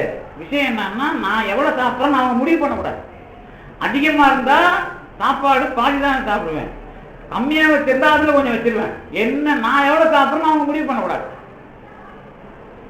இப்ப சாப்பாடு எனக்கு வச்சுக்கிட்டே இருப்பாங்க, இன்னொன்னு சாப்பிட்றான்னுவாங்க, நீ எடுத்துன்னு வா, ஆனா இந்த சாப்பிடணுமா வேணாம் வச்சுட்டு போவான்னு கேட்பான், அது போயிடும் அதோட. அப்போ இது புரியுதா உங்களுக்கு? நான் என்ன சொல்றேன், நான் ரொம்ப குடும்பக்காரன்லாம் கிடையாது, எனக்கு செயல்பாட்டு திட்டம் தெரியும் சொல்ல வரேன். புரியுதா உங்களுக்கு? இப்ப என் வீட்டுல எல்லாரும் விட என் மேலதான் எல்லாம் பாசமா இருப்பாங்க, அதுக்காக நான் பாசமா வச்சேன்னா அது செத்து போயிடும். அப்ப நான் பாசமாவும் இருக்கணும், பாசம் இல்லாத மாதிரி இருக்கணும். எப்படி இருக்குது? அதுக்குதான் ஒரு கொள்கை எழுதுறது, வேற ஒண்ணும் இல்ல. சிம்பிளா அதுக்கு பேர் கொள்கைன்னு பேர், அவ்வளவுதான் விஷயம். இதுக்குள்ள நான் எந்த முடிவு எடுத்தாலும் உங்களுக்கு ஒரு கொள்கை அடையாளம் இருக்கணும். அப்படி இருக்கிறவனால மட்டும்தான் இந்த ஆன்மீகம்ங்கிற வாசப்படி எட்ட முடியும். அதுக்கான என்ன கேள்வி கேட்டாலும் பதில் சொல்ற நூல்கள் தான் எது? கிபி 2ல இருந்து இப்ப கரண்ட் பாமன் சுவாமிகள் 2000 வரைக்கும், அதாவது 1980 வரைக்கும் நமக்கு அருளாளர்கள் வந்திருக்கிறாங்க தமிழ் பூமியில. நாளைக்கு யாரு வேணாலும் வரலாம். நேற்று கோயம்புத்தூர்ல இருந்து செல்லாத்தால் போன் பண்றாங்க, நான் இந்த மாசம் சித்தாந்தத்தை படிச்சுட்டு பேருசாமி காலேஜ்ல இருக்கிறாங்களா, அவங்க போன் பண்றாங்க, சார் நாங்க திருவிக்கா மறைமலை எல்லாம் படிச்சிருக்கிறோம், ஆனா இன்னைக்கு நீங்க எழுதுறத பார்த்தா எங்களுக்கு அதிர்ச்சியா இருக்கு, இப்படி இந்த காலத்துல இருக்க முடியுமா அப்படின்லாம் எழுதுறீங்க அப்படின்னு. நாங்க எதுக்கு இதை சொல்ல வரோம் அப்படின்னா, இந்த சமூகத்தில் அது உண்மை என்று சொல்லுவதற்கு சாட்சி கண்டிப்பாக உண்டு. அததான் சித்தர்கள் நாங்க பாக்குறோம். அவங்க என்ன பண்றாங்கன்னா, வடபழனில ஒரு சித்தர் இருந்தார், பரஞ்சோதி பாபான்னு பேரு. அவர்கிட்ட கேன்சருக்குலாம் வருவாங்க. இந்த நீங்க மேரி பிஸ்கட் கொடுத்தீங்கல்ல, அதுதான் ஒன்னே ஒன்று கொடுப்பார், 2 கொடுப்பார், மிஞ்சி போனா அவங்க கேன்சர் சரியாயிரு. அவர் இருக்கிற வரைக்கும் யார் ட்ரம்ஸ் சிவமணி இருக்காங்கல்ல, அவருடைய சிஷியன் ட்ரம்ஸ் சிவமணி பேட்டி பார்த்தீங்கன்னா பரஞ்சோதி பாபா படம் பின்னாடி இருக்கும் பாருங்க. ட்ரம்ஸ் சிவமணி அங்கதான் இருந்தார். அவன் ஜெர்மனி போறப்ப ஒன்று நினைக்கிறான், இந்த தமிழ் ஹிந்துல வந்த நியூஸ் இது. ட்ரம்ஸ் சிவமணிலாம் நம்மளாம் அந்த குரு பூஜை நானும் பேசிக்கிறேன், அன்னைக்கு அவர் தான் ட்ரம்ஸ் அடிக்கிறார் முதல் 48வது நாளுக்கு மண்டல பூஜைக்கு. இது எதுக்கு சொல்றேன்னா, அவன்கிட்ட ஒரு 100 ரூபா வாங்கிட்டு நிப்போ வெளிநாடுலாம் சுத்திட்டு வந்தார், கூட அவங்க சுத்திட்டு இருக்க மாட்டான். இது எதுக்கு சொல்ல வரான்? இளையராஜா அவர்கிட்ட போனார், இளையராஜா என்ன சொன்னார், இங்க வராத ஓடி போயிரு. இளையராஜாவை தான் முதல்ல அவர் வெளியூர் வந்து தெரிய வந்தது, நீ திருவண்ணாமலைக்கு போய் என்கிட்ட வராதுன்ட்டார். திருவண்ணாமலைக்கு அவர் விசிட்டாங்க, அப்புறம் போனார். இப்ப கணக்கம்பட்டியா இருக்க ஒருத்தர் வந்தார், அவர் அங்க அனுப்புறாரு. இப்படி ஒரு கோல்மாலாம் நடக்கும். அதுக்குள்ள அவர் என்ன பண்ணுவாருன்னா, சின்ன ரொட்டி ஒரு காசி தான். பெரும்பாலும் சித்தர்கள் என்ன பண்ணுவாங்கன்னா, ஒரு காசி கொடுப்பாங்க, இல்ல ஒரு ரொட்டி கொடுப்பாங்க, இல்ல சாப்பாடு கொடுப்பாங்க. அதுல அவங்க பிரச்சனை செய்யும். ஆனா எல்லாருக்கும் தீர்மானம் என்ன கேட்கக்கூடாது, யாருக்கு அந்த சாட்சி வேண்டுமோ அவர்களுக்கு மட்டும்தான். அவர்கள் டீக்கடை நடத்துறவங்க கிடையாது. புரியுதா உங்களுக்கு? அதுக்கப்புறம் இன்னொன்று பண்ணுவாங்க, சாப்பாடு வாங்கி போய் கொடுத்தீங்கன்னா அந்த சாப்பாடு அவங்க சாப்பிடறதே முடியாது, வேற ஆளு கொடுப்பாங்க, பாவத்தை இன்னொருத்தவங்க திருப்புறது. அதுதான் நடக்கும். எல்லாருக்கும் எல்லாம் செட்டரைஸ் பண்ண மாட்டாங்க. அப்ப என்ன அர்த்தம் இதுக்கெல்லாம் சொல்ல வந்தேன்னா, வாழ்கிற அற வாழ்க்கையில் நான் புண்ணியத்தை தேடுறது அல்லது அதுக்கு அந்த மேல் இடத்தை அடையிறதுன்னா நான் முதல்ல கொடுக்கணும். கொடுக்கறது அது எந்த காலத்துல நல்லவனுக்கு போய் சேருதோ அந்த காலத்துல என் மனநிலை மாறும். 2 சைமல்டேனியஸா நடக்கும். என் மனநிலையே மாறிட்டே வரும், நான் கொடுக்கறது நல்லவனுக்கு போவோம். அப்ப என் வீட்டுல முதல்ல தாவு நடக்காது, பிரச்சனை போகும். இதுக்கெல்லாம் நானே அனுபவிச்சிருக்கிறேன். எனக்கெல்லாம் வந்து நியூஸ் ஸ்கிரீன் போட்டு கொடுப்பாங்க, எனக்கு கொடுக்க மாட்டாங்க நேரா. எனக்கான விஷயத்தை வேற ஆளுக்கு சொல்லுவாங்க. அவங்க கிட்ட அவங்க சொல்லுவாங்க, இன்னைக்கு அவர் போக வேணாம்னு சொல்லு, இன்னைக்கு இதை செய்ய வேணாம்னு சொல்லு, இந்த 45 நாளைக்கு இதை செய்யக்கூடாது, அவங்க அப்பாவுக்கு பிரச்சனை, எங்க அம்மா. அதாவது அந்த விஷயத்துக்குள்ள நடக்கிற சாவை தள்ளி வைப்பாங்க முதல்ல. அதுல நீங்க வளர வளர உங்களுக்கு சாவு விஷயமே இல்லாம மாறும். அது இந்த பிறப்புல முடிவுக்கு வந்து அடுத்த பிறப்புல தொடக்கத்துல இருந்தே பயிற்சிக்கார மாதிரி ரோட்ல உட்காந்து சித்தரா இருப்பாங்க. இதுதான் தமிழ்நாட்டுல உலகத்துக்கே கிடைக்காத ஒரு மிகப்பெரிய சொத்து. அந்த சொத்து நமக்கு மட்டும்தான் இருக்கு. உலகத்துல எவனுக்கு நார்த் இந்தியாவில் சித்தர் பிறந்தா கூட இங்கதான் வந்து சுத்திட்டு இருப்பாரு. நார்த் இந்தியா சித்தர் வந்து இப்போ பப்ளு, அப்புறம் வந்து பித்தாஜின்னு 2-3 பேர் சுத்துவாங்க, டிவியில பாத்துருப்பீங்களா. இந்த பித்தாஜிலாம் இந்த ஸ்ரீபெரும்புதூர் பக்கம் இவங்க ஊர்ல தான் இருக்கிறாரு, அவங்களுக்கு தெரியாது. நான் அவங்க ஊருக்கு 2 நாளைக்கு ஒரு நான் போறேன். இப்ப வெள்ளாரைக்கு உட்காந்துருக்கேன், வெள்ளாரை நைட்ல கரண்ட் இல்லாத இடத்துல படுத்துட்டு இருப்பேன். இப்போ நேற்று கூட அங்கே தான் வந்தேன். இது எதுக்கு சொல்ல வரேன்னா, வெள்ளாரத்துல 2-3 சித்தர்கள் அங்கே டென்ட்.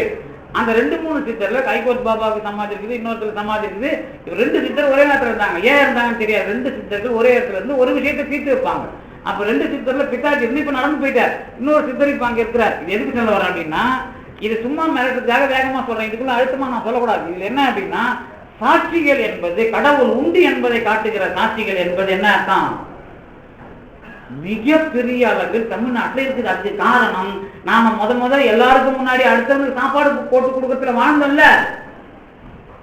அப்ப இந்த பண்பட்ட சமூகத்துல இவ்வளவு வளர்ந்துருக்கிறோம். இங்கேதான் கடவுள் உண்டு என்பதற்கான எல்லா சாட்சியும் வரும், வேற யாருக்கும் கிடைக்காது. கடவுளை அனுபவிக்கணும் இங்க பிறக்கணும்.